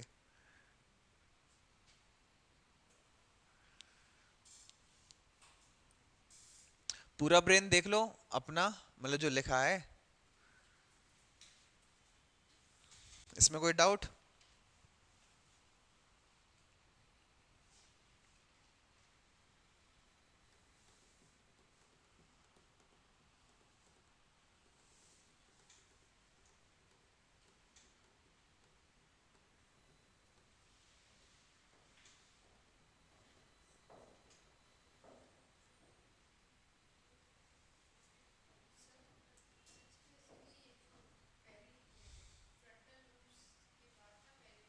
हम्म,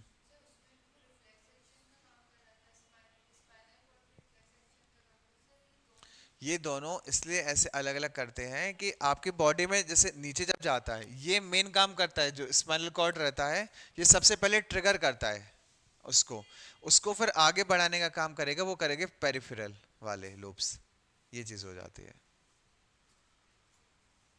कोई भी एक काम बॉडी में कोई एक टिश्यू नहीं करता, एक कोई इनिशिएट करेगा या फिर एक डोमिनेट करेगा और बाकी उस काम को दूसरे करेंगे। जैसे कि तुमने देखा होगा रेस्पिरेशन, हमने यहाँ दो तीन जगह यूज किया है रेस्पिरेशन का, है ना। एक ऑटोनोमिक नर्वस सिस्टम में भी हमने रेस्पिरेशन लिखवाया था और फिर यहाँ भी रेस्पिरेशन लिखवाया, ये इस कारण होता है। एक उसको मेन तरीके से देखेगा और दूसरा उसमें असिस्ट करेगा, ये रह जाता है। हो गया? कोई डाउट और? पढ़ लिया एक बार पूरा?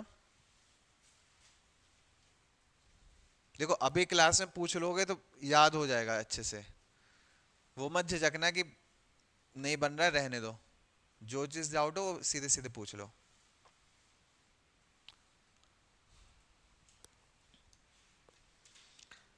करें फिर आगे? ठीक है,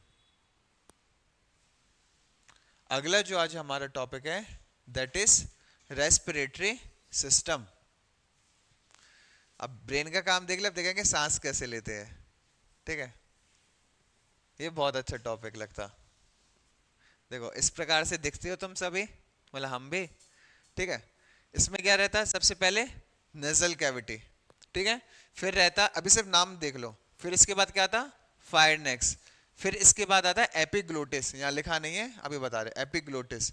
फिर आता है लायरनेक्स, फिर आता है ट्रैकिया, ट्रैकिया के बाद आ जाती है जो जड़ें से निकली, क्या लेती है, ब्रॉन्चिस, है ना।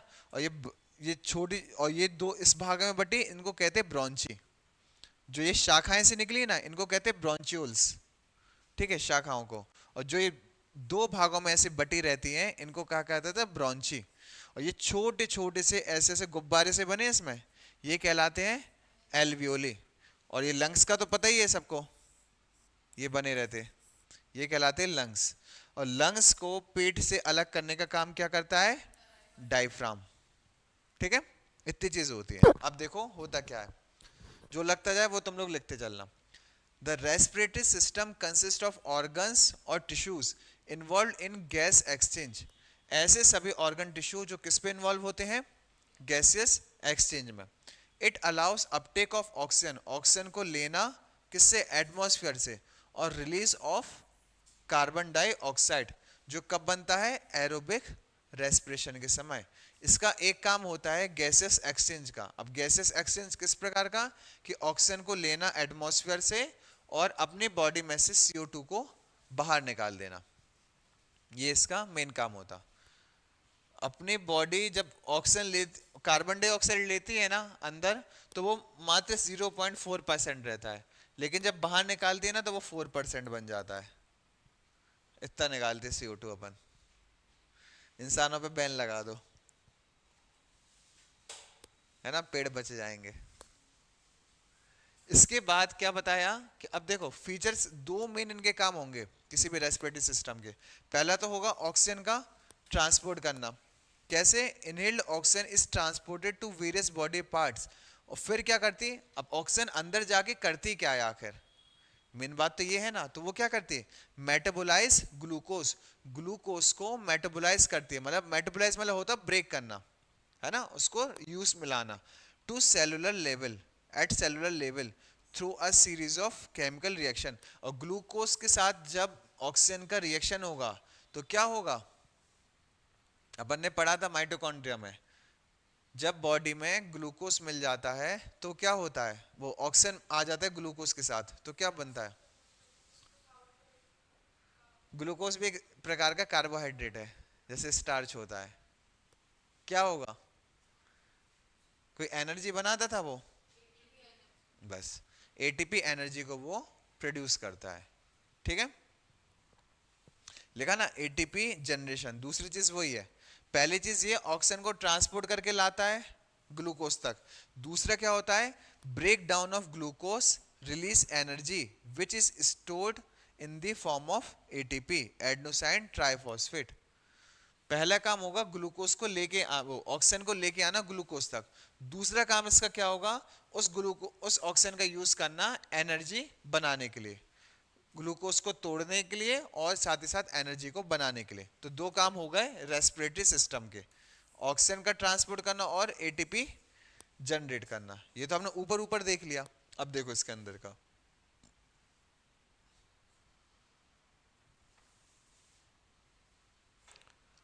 पार्ट्स ऑफ रेस्पिरेटरी सिस्टम क्या क्या होते हैं, शुरुआत से शुरू करते हैं। सबसे पहले रहता है नॉस्ट्रिल्स, जो ये नाक के दो छेद होते हैं। ठीक है, ये हो गए allow the intake of air in the respiratory system. ठीक है, एक भी नाक बंद, फिर देख लेना कैसे सांस लेते हो, है ना, कितनी तकलीफ जाती है।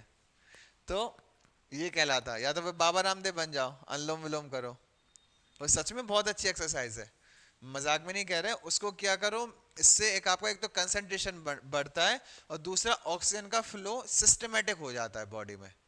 जितने अच्छे से बॉडी में ऑक्सीजन फ्लो होगी उतने अच्छे से हार्ट काम करेगा, हार्ट जितने अच्छे से काम करेगा उतने अच्छे से ब्लड फ्लो होगा, ब्लड फ्लो अच्छे से होगा तो ग्लूकोज सही मात्रा में टूटेगा, सही मात्रा में टूटेगा तो आपको एनर्जेटिक फील होगा। ये पूरी प्रोसेस होती है ना। तो ये किया करो, अभी मत करना कोई क्लास में, है ना, यहाँ पे, क्योंकि इसलिए कह रहे हैं यहाँ पे एसी चल रहा है तो अच्छी एयर नहीं होती है, सिर्फ ठंडा रखती है। दूसरा हो गया नेजल चेम्बर। नेजल चेम्बर आता है अंदर का, लाइंड विथ हेयर। कहते हैं ना कि नाक में बाल होते हैं तो वो अच्छी चीज के लिए होते हैं। और म्यूकस, म्यूकस कहलाता है एक चिपचिपा पदार्थ जो नाक के अंदर पाया जाता है। अपन लोग को सांस लेते हैं तो सिर्फ सांस कौन लेते हैं, साथ ही साथ धूल मिट्टी कीटाणु सब कुछ ले लेते हैं अंदर। ठीक है, और किसी किसी की फिर खूब ज्यादा नाक बनती है ना, म्यूकस। तो वो यही रहता है कि अपनी बॉडी के अंदर डस्ट नहीं जा पाए, उसको रोकने का काम क्या करता है, ये नेसल चेम्बर करता है, जिसमें हेयर्स पाए जाते हैं और म्यूकस पाया जाता है। ठीक है, फंक्शन क्या होता है, filters the air to remove dust dirt add the moisture to inhale the air. और उसमें मॉइस्चर रहता है। ठीक है, कभी कभी आप देखना ऐसी सांस अंदर चली जाती है कि डस्ट पार्टिकल गलती से अंदर ही चला जाता है जब छींक आती है। क्यों हो जाता, क्योंकि उसको अपन मॉइस्चराइज नहीं कर पाए। मॉइस्चराइज कर देता ना तो डस्ट पार्टिकल चिपक जाता बाहर ही और अच्छी एयर अंदर चली जाती। ये बस होता है। तो नॉस्ट्रिल्स का काम क्या होता, एयर को इनटेक करने का। नेजल चेम्बर का काम क्या होता है, to remove dust and dust particle, है ना। ये बस इसका मेन काम होता। तीसरा मेन आ जाओ फायरनेक्स। फायरनेक्स का काम क्या होता है, located behind the nasal chamber, इसके पीछे पाया जाता, अपने नाक के बिल्कुल पीछे जो पाया जाएगा वो क्या होगा, फायरनेक्स। ये देखो, ये आपका नेसल कैविटी हो गई दोनों, और ये इसके पीछे का हिस्सा हो गया, वो क्या हो गया, फायरनेक्स।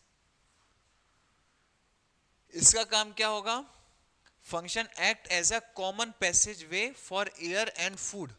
ये एकमात्र ऐसा होता है कि जो एयर भी जिससे जाती है अंदर और फूड भी जाता है। इसलिए कहा जाता है खाते समय कभी बोलो मत, क्योंकि ढक्कन होता है वो खुल जाएगा, है ना, तो श्वास नली में खाना चला जाएगा, कहा जाता है इसी कारण कि क्योंकि एक ही मात्र रास्ता होता है दोनों चीजों के लिए, तो एक समय पे एक ही काम करो, या तो खा लो या तो बोल लो। ठीक है, फिर इसके बाद आता है ढक्कन, जो कहते हैं ना एपिग्लोटिस। ये फायरनेक्स के वहीं पाया जाता। It's a flap like structure.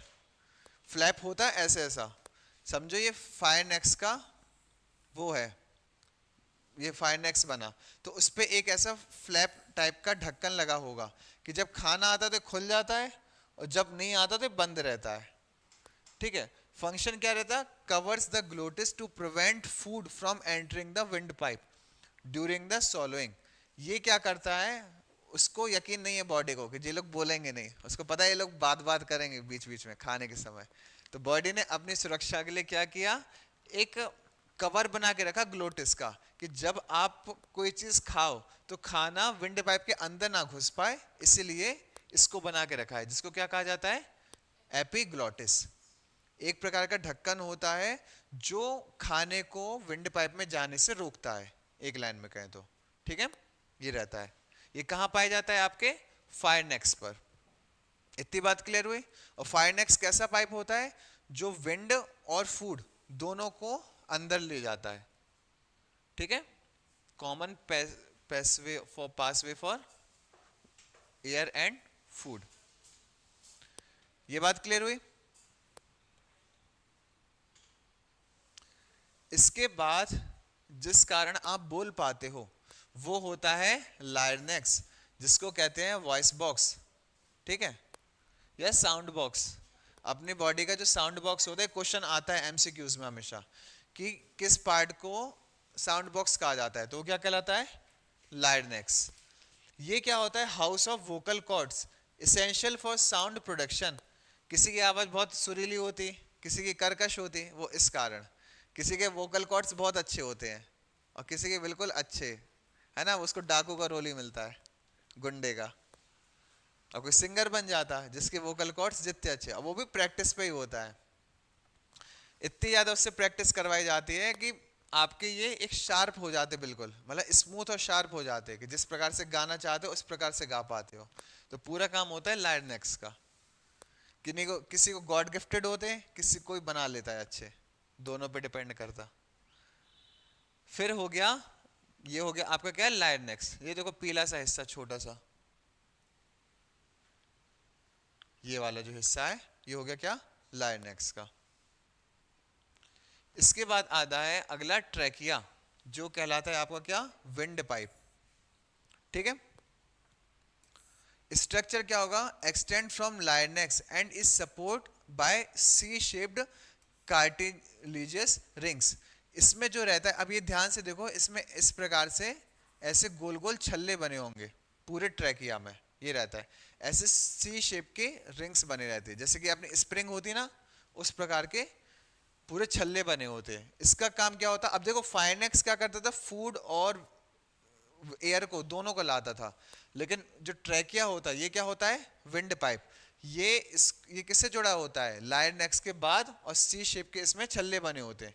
काम क्या होता है, मेंटेन्स एन ओपन एयरवे, ये एयर के फ्लो को बनाए रखता है बॉडी के अंदर, कि कुछ भी हो जाए यहाँ से एयर का फ्लो बंद नहीं होना चाहिए, ठीक है। बायफिरकेट्स, फिर डिवाइड हो जाता है into two branches each leading to lungs. फिर बाद में ट्रैकिया जाके दो अपनी ब्रांचेस में टूट जाता है, जिनको क्या कहा जाता है, ब्रांचेस, और दोनों ब्रांचेस एक एक लंग्स से जुड़ जाती हैं, ठीक है। तो पहली चीज क्या हुई सबसे शुरू में, नेसल कैविटी। नेसल कैविटी के बाद क्या आता है, फायरनेक्स। फायरनेक्स के बाद क्या आता था, एपिग्लोटिस। एपिग्लोटिस, एपिग्लोटिक्स के बाद लायरनेक्स। लायरनेक्स के बाद क्या आता था, ट्रैकिया। ट्रैकिया किस में बट जाता है, ब्रांचेस, ठीक है, ब्रांचेस में बट गया। अब ब्रांचेस में बटने के बाद, दो बार क्यों लिख दिया, ठीक है छोड़ो। ब्रांचेस में बटने के बाद ये क्या होता है, the trachea divides into left and right bronchi, ठीक है, which carry air to each lung. Bronchi क्या करता है, इसका एक्सटेंडेड रूप होता है, किसका, ट्रैकिया का। ये दोनों लंग्स में हवा ले जाने का काम करता है ब्रांचेस, ठीक है। ब्रांची ने हवा फैला दी,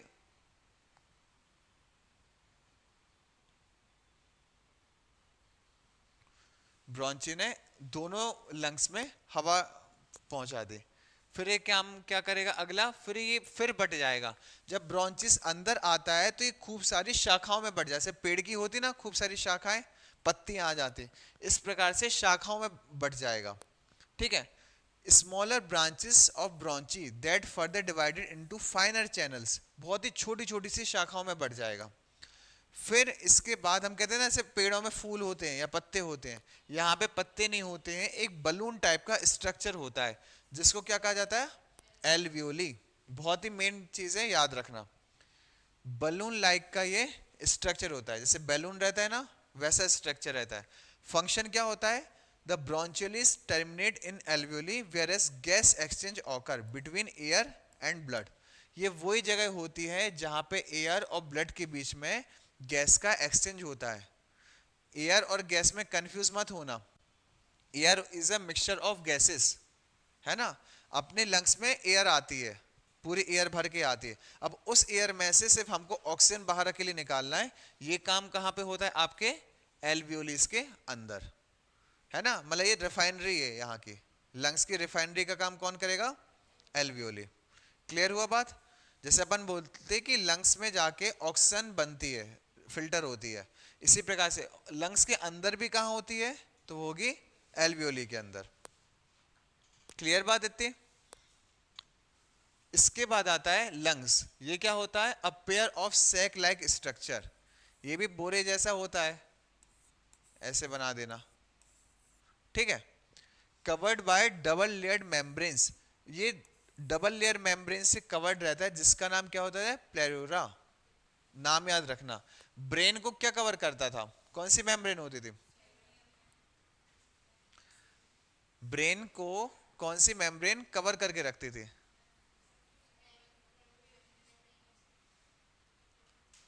बताओ, आज ही बताया है। कौन सी, मेनिंगिस, ठीक है। ब्रेन को क्या करती थी, मेनिंगिस कवर, पढ़ा था शुरू में। इसको कौन सी कवर करके रखी, लंग्स को, प्लेयूरा, है ना। प्लेयूरा, प्लूरल होता ना, उससे याद रख लो, उससे कुछ मिलता जुलता नाम है, तो प्लेयूरा इसको कहा जाता है। लंग्स को डबल लेयर्ड मेम्ब्रेन कवर करती है, जिसका नाम क्या होता है, प्लेओरा, है ना, प्लेओरा होता है। फंक्शन क्या होता है, facilitate gas exchange and protected by the pleura membrane which reduces friction during the breathing. जब आप ब्रीथ करते हो तो फ्रिक्शन होता है गैसेस के बीच में, इसको कम करने का काम क्या करता है, आपके लंग्स करते हैं। फ्रिक्शन तो समझते हो ना, जब एक चीज दूसरे चीज के ऊपर चलती है तो वो घर्षण करती है, रोकने का काम करती है, इसको कहते हैं फ्रिक्शन। तो अपनी गैसेस के बीच में भी फ्रिक्शन होता है, तो उस फ्रिक्शन को काम कम कौन करते हैं, लंग्स करते हैं। इतनी सारी चीजें आपकी बॉडी के अंदर पाई जा रही हैं, और लोग तब भी सुसाइड कर लेते, सोचो। क्या, एल्वियोली, ये इसको कहते हैं वो साइड जहां पे गैस एक्सचेंज होती है, साइट ऑफ गैसियस एक्सचेंज, ठीक है। अब एल्वियोली किसके अंदर पाया जाता है, लंग्स के अंदर, है ना। ये चीज हो जाती है। तो अगर मेन चीज पूछा जाए, ऑप्शन में दोनों आए, एल्वियोली और लंग्स, तो लगाना फिर एल्वियोली, क्योंकि मेन जगह जो होती है वो एल्वियोली होती है, ठीक है। ठीक है, ये इसमें ये रहता है कि जब भी आपकी बॉडी में गैसेस आती हैं, एयर आती है इकट्ठी, तो एयर के जो पार्टिकल्स रहती है, बहुत सारी गैसेस रहती है, तो एक दूसरे के ऊपर फ्लोट होते हैं, तो उनमें फ्रिक्शन हो जाता, और फ्रिक्शन जहाँ पे होता है तो उनकी स्पीड स्लो हो जाती है चलने की, तो उस स्पीड को मेंटेन करने का काम क्या करती है, आपका लंग्स करते हैं। ये चीज़ होता है। हुआ क्लियर। अब लिख लो जिसका छोटा हो।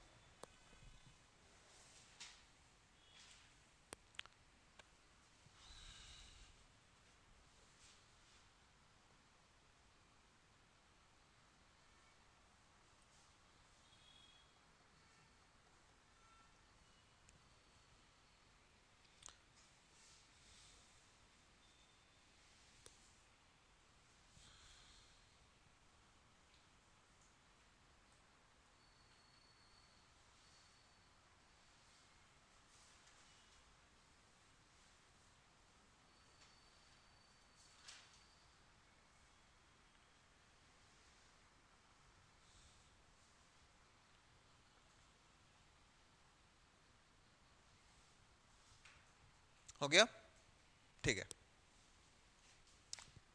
इसके बाद जो हम नेक्स्ट देखते हैं, that is types of respiration. हमने ये तो देख लिया, कि होता क्या है, सांस कैसे लेते हैं, कहाँ पे एक्सचेंज होता है। अब ये कितने प्रकार का होता है, ये दो प्रकार का होता है रेस्पिरेशन अपना। पहला कहलाता एरोबिक रेस्पिरेशन, सिर्फ इसके कीवर्ड से याद रखना, cellular respiration that occurs in the presence of oxygen to produce energy.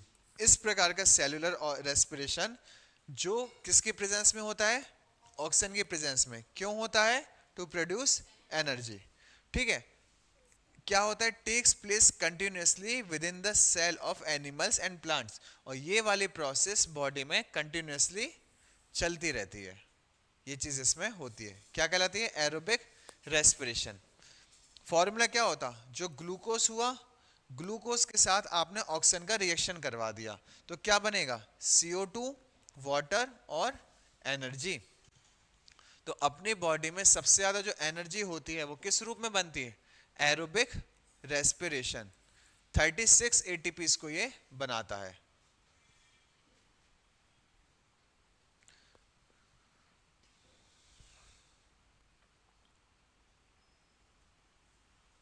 Clear.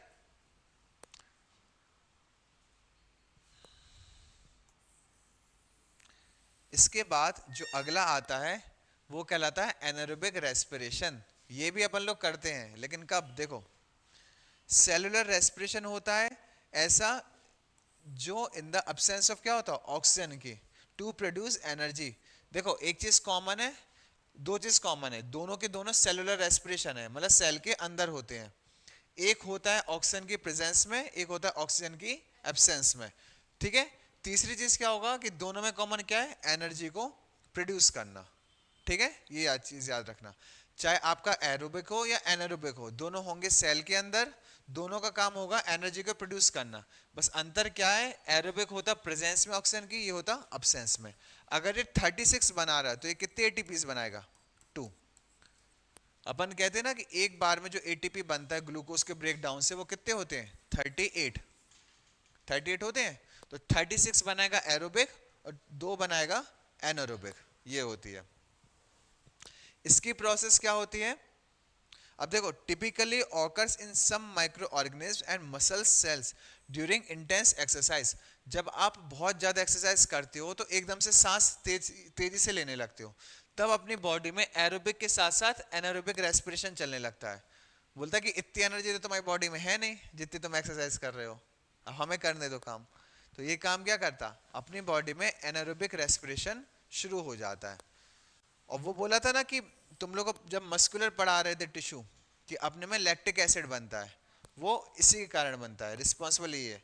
Glucose ज्यादा एक्सरसाइज के कारण क्या हो जाएगा, बर्न हो जाएगा। अब देखो यहाँ पे ऑक्सीजन नहीं लिखा क्योंकि ऑक्सीजन का रोल ही नहीं है, ये अपने आप ब्रेक हो जाता है। ग्लूकोज ब्रेक होगा किसमें, एल्कोहल में। कौन सा एल्कोहल, C2H5OH, इसमें ये ब्रेक हो गया, साथ में कार्बन डाइऑक्साइड निकाला और एनर्जी को रिलीज कर देता। ये वाली जो एक्सरसाइज होती है ये होती है माइक्रो ऑर्गेनिज्म में।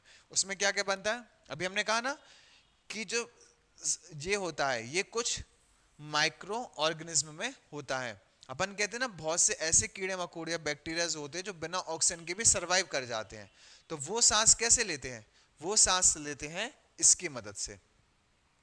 उस दिन तुम पूछ रहे थे कि प्रोकैरियोटिक होते हैं उनके अंदर माइटोकॉन्ड्रिया नहीं पाया जाता, वो एनर्जी कैसे बनाते, एनर्जी बनाने का ये रहता उनका कि बिना माइटोकॉन्ड्रिया की मदद से वो अपने ग्लूकोज को तो ले लेते हैं कहीं से भी और उसको फिर ब्रेक कर देते हैं। किस किस में, एल्कोहल, CO2 और एनर्जी में, ये तोड़ दिया। लेकिन अगर बात की जाए ह्यूमंस की, ह्यूमंस के जो मसल्स होते हैं उनमें जो एनारोबिक रेस्पिरेशन होता है वो क्या प्रोड्यूस करता है, lactic acid instead of alcohol.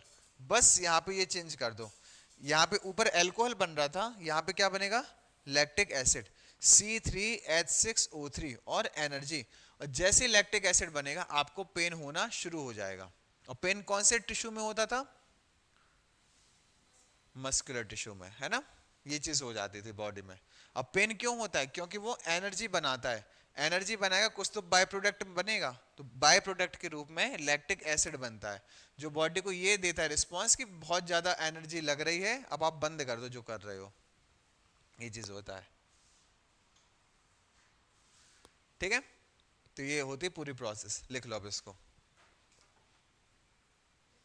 आगे समझ में, एरोबिक एनारोबिक होता क्या है। एरोबिक ऐसी प्रोसेस जो ऑक्सीजन के प्रेजेंस में होगी। देखो पहली चीज तो याद रखना, दोनों के दोनों सेलुलर रेस्पिरेशन की प्रोसेस है। दूसरा, दोनों का काम क्या है, एनर्जी को प्रोड्यूस करना। तीसरा, एक एरोबिक होती है ऑक्सीजन के प्रेजेंस में, एनारोबिक होती है एब्सेंस में। अगला अगर इसका पूछा जाए डिफरेंशिएशन, तो ये बनाती 36 एटीपीज और ये कितनी बनाती 2 एटीपीज। अगली चीज पूछा जाए तो एरोबिक रेस्पिरेशन सिर्फ हायर लेवल के ऑर्गेनिज्म में होती है, जैसे कि ह्यूमंस हो गया, एनिमल्स हो गया, है ना। जो एनारोबिक होती है वो किस में होती है, सिर्फ माइक्रो ऑर्गेनिज्म में और मसल्स में, जब हम इंटेंस एक्सरसाइज करते हैं। ठीक है, इसके जो बाय प्रोडक्ट होंगे वो होगी CO2, वाटर, है ना। एनर्जी तो सब में बन रही, इसके बाय प्रोडक्ट में क्या आ जाएगा, CO2, वाटर। इसके बाय प्रोडक्ट में क्या क्या आ जाएगा, एल्कोहल और कार्बन डाइऑक्साइड, या फिर लैक्टिक एसिड और कार्बन डाइऑक्साइड, है ना, ये चीज हो जाएगी। क्लियर।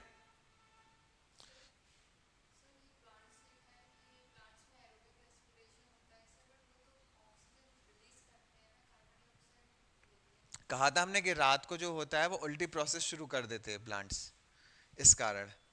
प्लांट्स एकमात्र ऐसे जीव होते हैं जो रेस्पिरेशन भी करते हैं, फोटोसिंथेसिस भी करते हैं।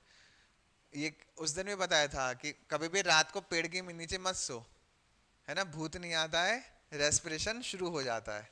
अब वो उनकी कैपेसिटी अपन से लाख गुना तेज होती है ऑक्सीजन को खींचने की, और तुम खींचे चले जाओगे, मतलब अपने अंदर की ऑक्सीजन को तक को बाहर निकाल लेंगे वो।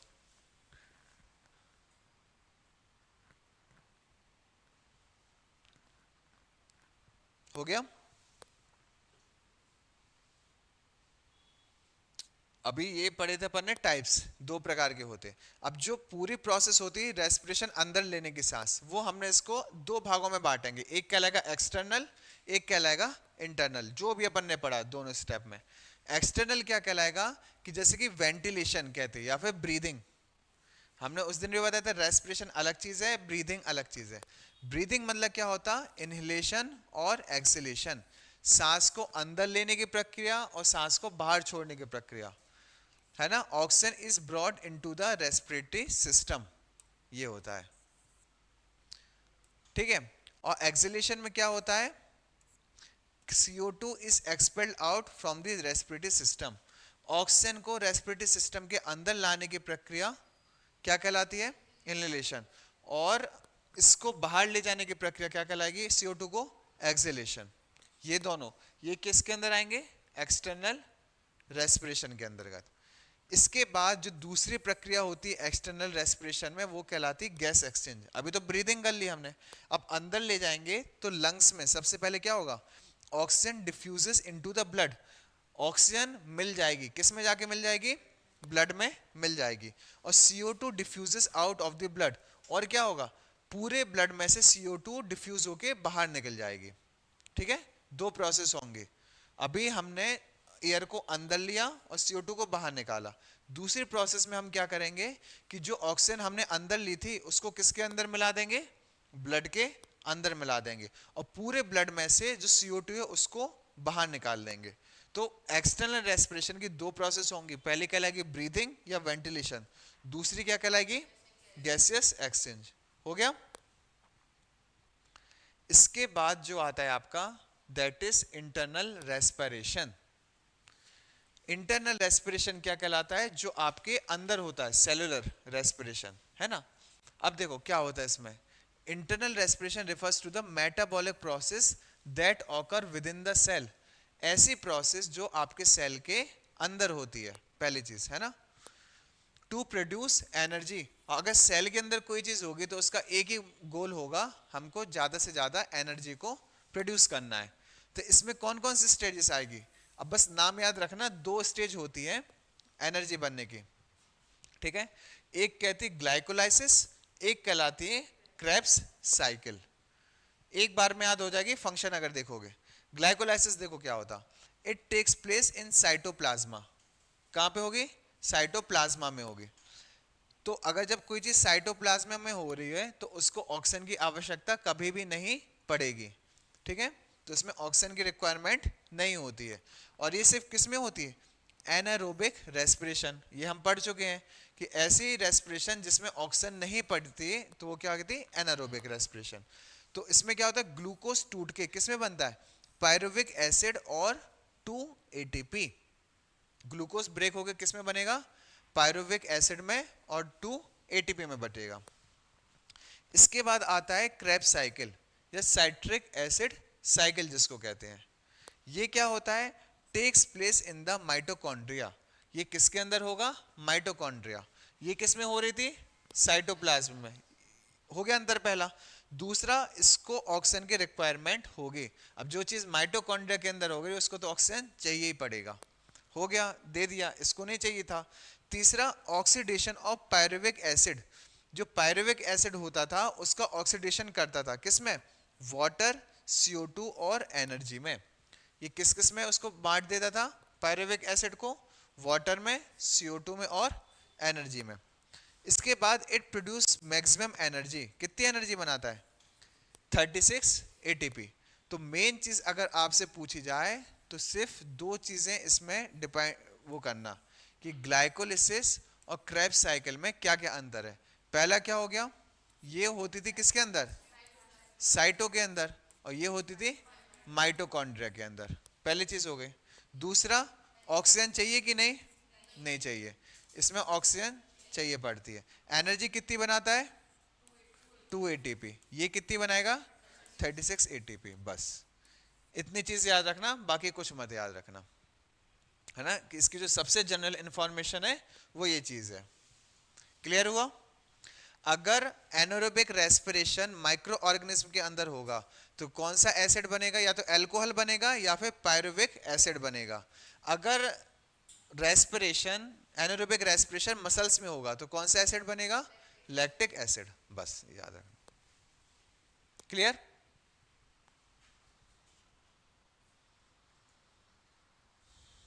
एक बार रेस्पिरेशन देख लो पूरा।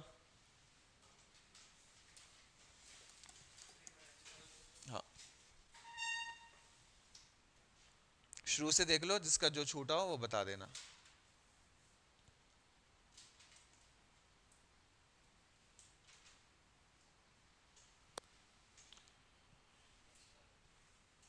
कौन सा? एक्सटर्नल। अच्छा,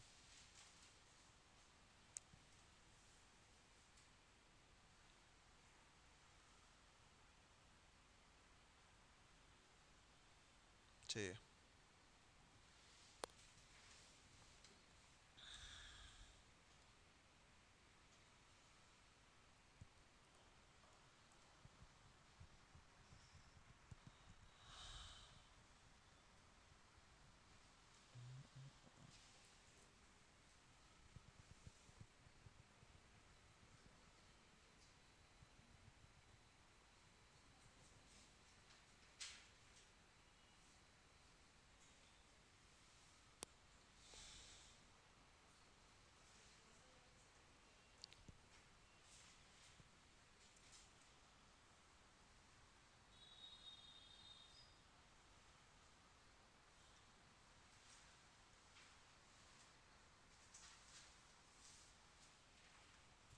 हो गया? पूछ लें कि हम एक और टॉपिक करवा लें? छोटा सा टॉपिक है।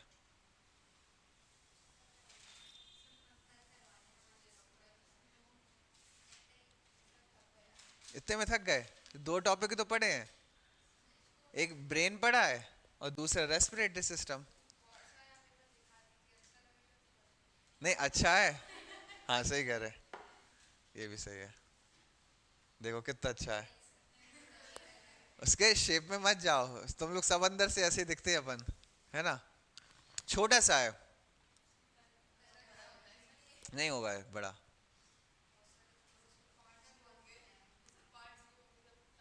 नहीं नहीं नहीं, पूरे पार्ट्स अपन को पढ़ने नहीं, अपन को सिर्फ मेन पार्ट्स पढ़ना है। अपन को थोड़ी डॉक्टर बनना है हड्डियों के। सिर्फ ये देखना है कि टूटती कौन सी है, टूटती भी नहीं कि बॉडी बनी किससे है, सिर्फ वो चीज़ मेन पार्ट देखना है ना। देख लो जल्दी से, कुछ नहीं है। क्योंकि अभी तो फिर बहुत सारे हम देखो पढ़ाने के लिए, तो फिर इतना हम तो ये अकेले नहीं करके आए थे।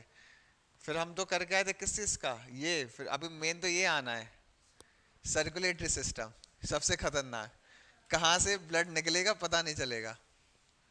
ठीक है, फिर इसके बाद आगे का तो क्या नहीं, फिर इसके बाद आएगा एक्सक्रीटरी सिस्टम। लेकिन ये तुम्हारे ऐसे वाइटल है कि अगर ये कंप्लीट हो गया ना, फिर कोई भी आ जाए तुमसे बायोलॉजी में कोई मार्क्स नहीं ले जा पाएगा। इतनी चीज है, इतनी गारंटी ले रहे हैं। ह्यूमन बॉडी के जो ऑर्गन्स होते हैं ना, हम चाहते तो हम स्किप कर देते, सिर्फ एक या दो बता के स्किप कर देते, तुम लोग को पता भी नहीं चलता। इसलिए नहीं किया कि क्यों किसी का लॉस करो, अच्छी चीज है कि सीख लो इस चीज को। अब सोचो तुम्हारी क्लास का तैयार करने के लिए हमको लगते 3 घंटे पहले, फिर जाके हम ये इतना निचोड़ दे पाते हैं। ये तो सोचो, हमें कौन पूरा एकदम से ऐसे याद रहता है। खुद हम इतनी रिसर्च करते कि हाँ ठीक है कि तुम लोग को ज़्यादा से ज़्यादा विजुअलाइजेशन करवा पाए, तभी बता लिखने में हमें बहुत कम टाइम लगेगा। लेकिन उसमें क्या रहेगा, हम 2-3 पॉइंट्स भूल भी सकते हैं। इसमें इसलिए लिख के आते हैं कि तुम लोग को ज़्यादा से ज़्यादा याद रह पाए, डिलीवर कर पाए ये चीज़। कर दे शुरू। ठीक है, ठीक है, तो फिर हम पूछेंगे। एक चीज़ है,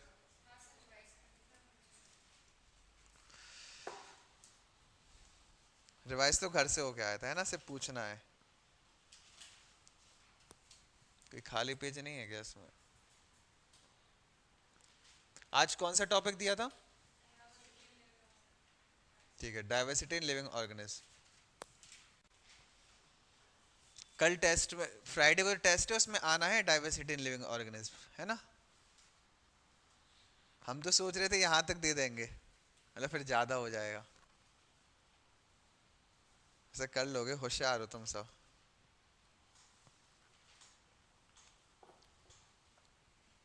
जल्दी से रिवाइज कर लो, फिर हम पूछ रहे हैं।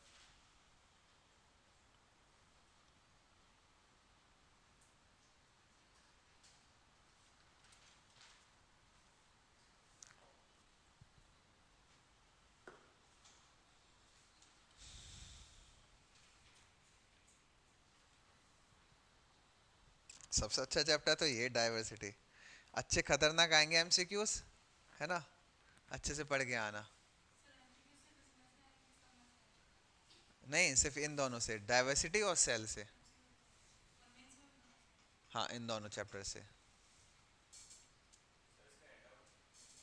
हैंड आउट कल परसों तक मिल पाएगा, इसलिए बस कह रहे थे। ले लिखे थे क्या? लिखे नहीं थे क्या क्लास में? या तो किसी के देख लेना, अभी क्लिप्स ले लेना, है ना, रिवीजन के लिए एक काम कर लेना। कोशिश करूंगा कल या परसों तक दिलवा दूँ हैंडआउट्स।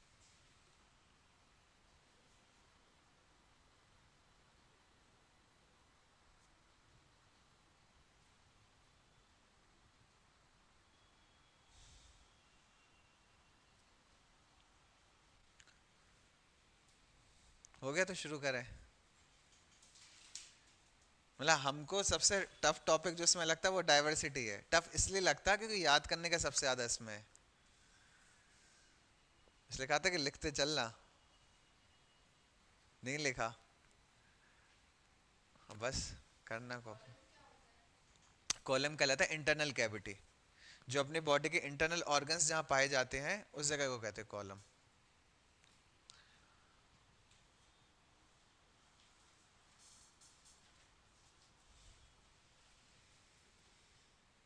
किसी ने पूरे लिखे थे डाइवर्सिटी? तुमने लिखे लक्ष्मी? इससे देख लेना तुम, है ना।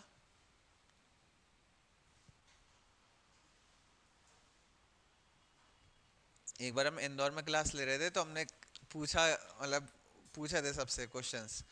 एक बार ऐसे पूछे थे, किसी पूरी क्लास से नहीं किया था, खड़े कर दिया था सबको। खड़े किया था, मतलब खड़े हो गए, चलो जनगण मन गाओ। तो बस ये हो गया था कि इस चीज का कि जब पूछने को आएंगे हम बोलते हैं अभी क्लास में हमसे पूछ लो जो भी पूछना हो डाउट। हम पूछने आएंगे तब हमें बिल्कुल मत रोकना। वो हम पूछेंगे क्या क्लास के शुरू में, पूरी क्लास में खड़े खड़े लिखना। यहाँ तो बहुत ही कम, मतलब अभी बहुत ही कम स्ट्रेंथ है। हमारी क्लास में रहते थे 150-150 बच्चे, ये चीज रहती है। अब सोचो 150 बच्चे पूरे खड़े हैं। हाँ इंदौर में लेते हैं क्लास।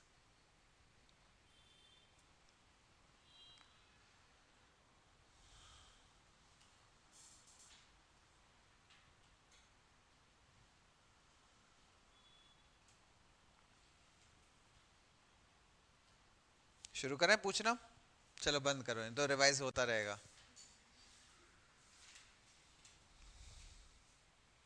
देखो अंकुश ने सबसे पहले बंद कर दी।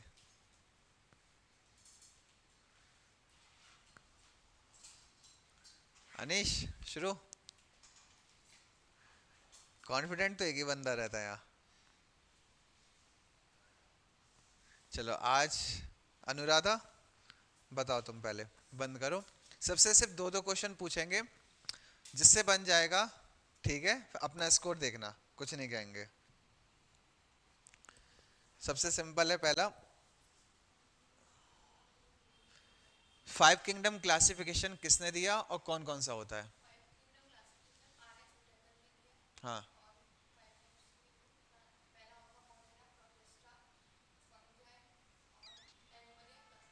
प्लांट, ठीक है। दूसरा है लक्ष्मी, जो अमीबा होता है वो किस किंगडम के अंदर आता है?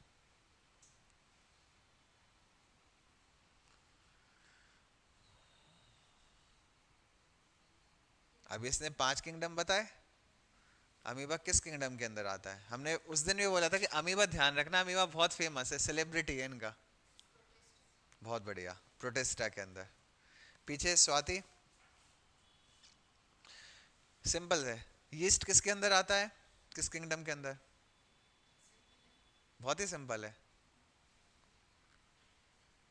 हाँ यीस्ट होता है, जो ईस्ट नहीं यीस्ट, वाई, फंजाई।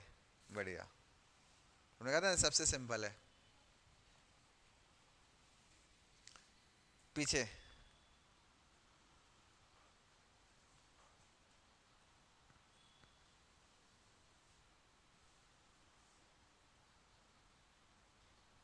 जो टू किंगडम क्लासिफिकेशन था उसको किसने दिया था? फाइव किंगडम का तो आर एच विटेकर ने दिया था, टू किंगडम क्लासिफिकेशन किसने दिया?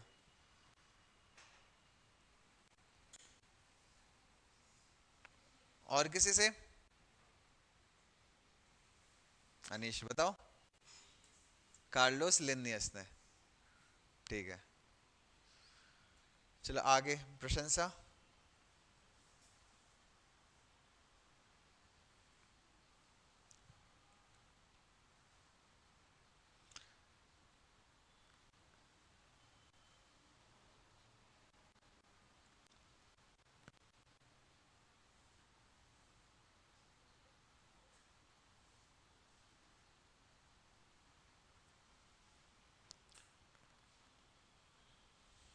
ठीक है, हाँ सिंपल ही पूछ रहे। किंगडम प्लांटी जो होता है, इसके जितने भी फाइलम है वो बता दो बस। हम्म, बढ़िया। इनमें से ब्रायोफाइटा बताओ, कोई भी इसके दो फीचर्स बता दो।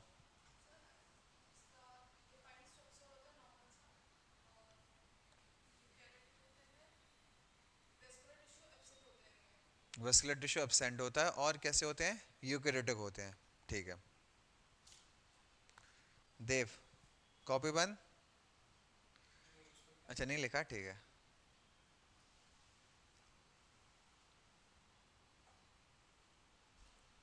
माइकोप्लाज्मा किस किंगडम के अंदर आता है?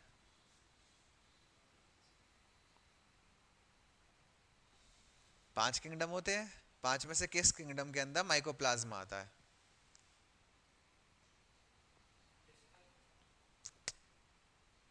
सब एक एक बता दो, हो जाएंगे पांच। देखो ये तो क्लियर है ना, फंजाई में आता ना प्लांटी ना एनिमिलिया, बचे दो। मोनेरा में आता है, प्रोटिस्टा में नहीं आता है। बोला था कि जो बैक्टीरिया होता है, साइनोबैक्टीरिया, जितने बैक्टीरियाज हो गए, एल्गी हो गई और माइकोप्लाज्मा और एनाबिना, मात्र चार नाम लिखवाए थे। बैक्टीरिया, एल्गी, माइकोप्लाज्मा, एनाबिना, ये किसके अंदर आएंगे? मोनेरा के अंदर। चलो अनुराधा फिर से, है ना। फर्न होती है जो, फर्न, वो किस फाइलम के अंदर आता है? बहुत बढ़िया। फर्न किसके अंदर आता है? पेट्रिडोफाइटा। पेट्रिडोफाइटा के फीचर्स बताओ। ठीक है, ठीक है। मेन दो दो फंक्शन है, दो फंक्शन क्या है इसमें? वस्कुलर टिश्यू प्रेजेंट रहेंगे, लेकिन ये सीड प्रेजेंट नहीं हो पाता, सीड फॉर्मेशन नहीं होता। पीछे स्वाति।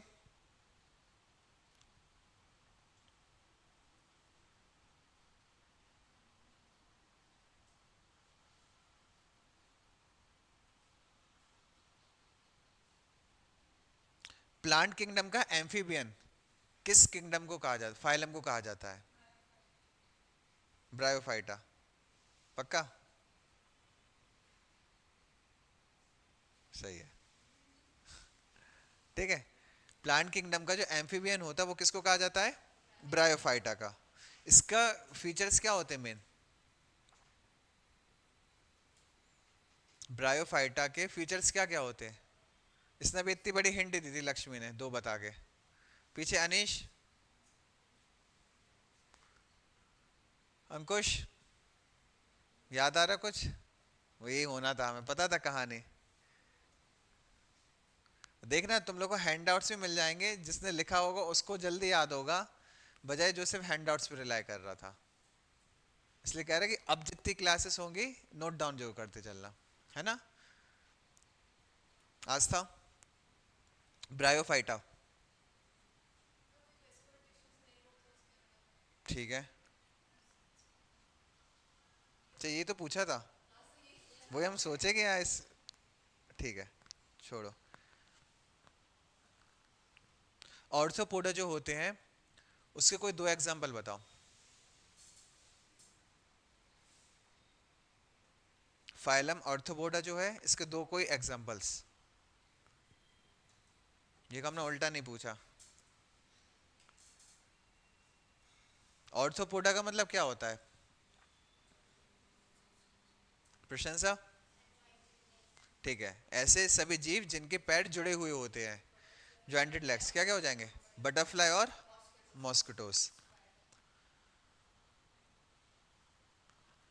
इसके बाद मोलस्का। मोलस्का में किसका एग्जांपल आएगा? ऑक्टोपस या स्नेल। क्वेश्चन सीधा यही आएगा, आपको नाम दे दिया जाएगा, बताओ ये किस किंगडम का है या किस फाइलम का है। कल देखो हम हर हालत में कोशिश करेंगे, टेस्ट परसों है ना, कल करेंगे कोशिश, कल तुम लोग को हैंडआउट्स दे दें ताकि एक बार देख पाओ।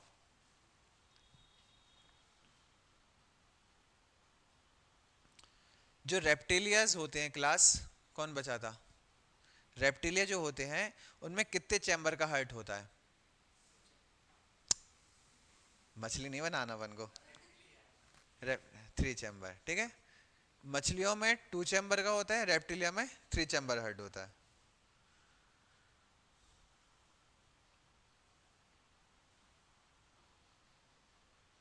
ठीक है, ओपन क्वेश्चन है, जिसको पता है जस्ट रेज योर हैंड्स। ठीक है,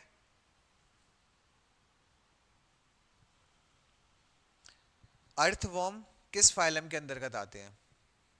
सिर्फ हाथ उठाना है जिसको पता है। अर्थवॉर्म जो होते हैं वो किस फाइलम के अंतर्गत आते हैं? सिर्फ एक जन।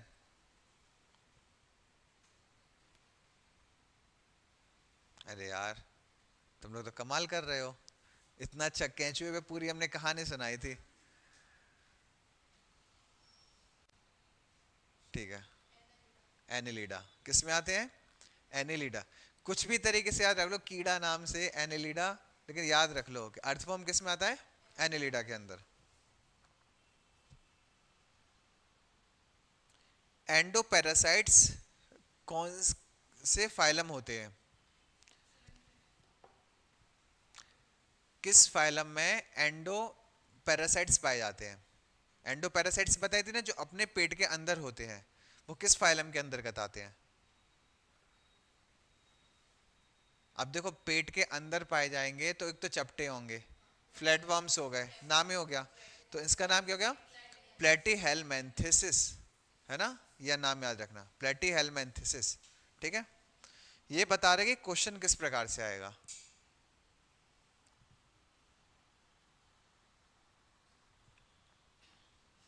तुम लोग को जिम्नोस्पर्म और एंजियोस्पर्म बताए थे, जिसको भी कोई 3 फीचर्स बताओ वो बता दो।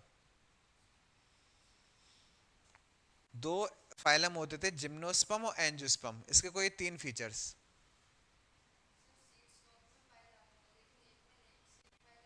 ठीक है, एक में होते हो गए, एक में कवर्ड हो गए, दूसरा दोनों में प्रेजेंट रहता है वस्कुलर टिश्यू। तीसरे अंदर क्या होता है? ठीक है, एक में फ्लावरिंग प्लांट्स होते, एक में नहीं आते फ्लावर्स। ठीक है, इसके कोई टाइप होते थे? हाँ, मोनोकॉटिलीडॉन और डाइकॉटिलीडॉन, है ना, मोनोकॉट्स या डिकॉट्स। जिसमें एक सीड पाया जाता है वो मोनोकॉट, जिसमें 2 सीड वो डिकॉट्स। एक्चुअली वो सीड नहीं होते, उनके शेप होते हैं वैसे।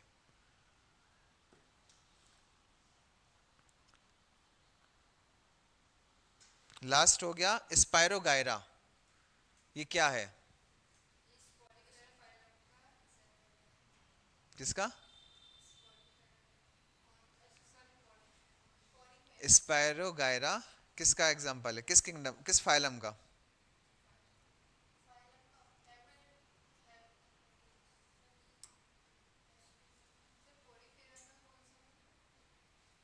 बताओ। ये पहली बात, spirogyra is an algae. Algae किस में आते हैं सब? थैलोफाइटा में। ठीक है, इसलिए हमने बोला था कि याद रखना। स्पायरोगायरा का यूज क्या होता है? As a food. तुम लोगों को बताया था कि एस्ट्रोनॉट्स को जो गोली खिलाई जाती है, उसकी पिल्स जो बनती है वो इसकी बनती है, स्पायरोगायरा की। तो ये चीजें रिवाइज कर लेना। देखो ऐसे पूछेंगे तो डिमोरलाइज करने के लिए नहीं कर रहे थे हम, ये बता रहे थे कि देखो क्लास में मुश्किल से तुमने 3 या 4 दिन पहले पढ़ा होगा, लेकिन आज हम भूल रहे। क्यों?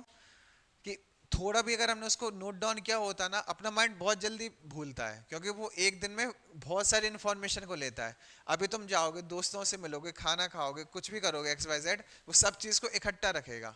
लेकिन अगर तुमने किसी में एक्स्ट्रा एफर्ट दिया होगा, जैसे लिखने में, तो वो उसको याद रखेगा, है ना। तो अब ये चीज़ करना कि ठीक है, अभी के तो हम दे देंगे हैंडआउट्स, बाकी के भी दे देंगे, लेकिन नोट डाउन करते चलना कि अपना अल्टीमेट गोल क्या होगा, याद करना। ठीक है, चलो क्लास आज की टर्मिनेट करते हैं। कल इसके नोट्स दे देंगे, इसके डाइवर्सिटी इन लिविंग ऑर्गेनिज्म्स के, और जिसको जो भी क्वारीज हो तो वो वैसे पूछ लिया करे, है ना।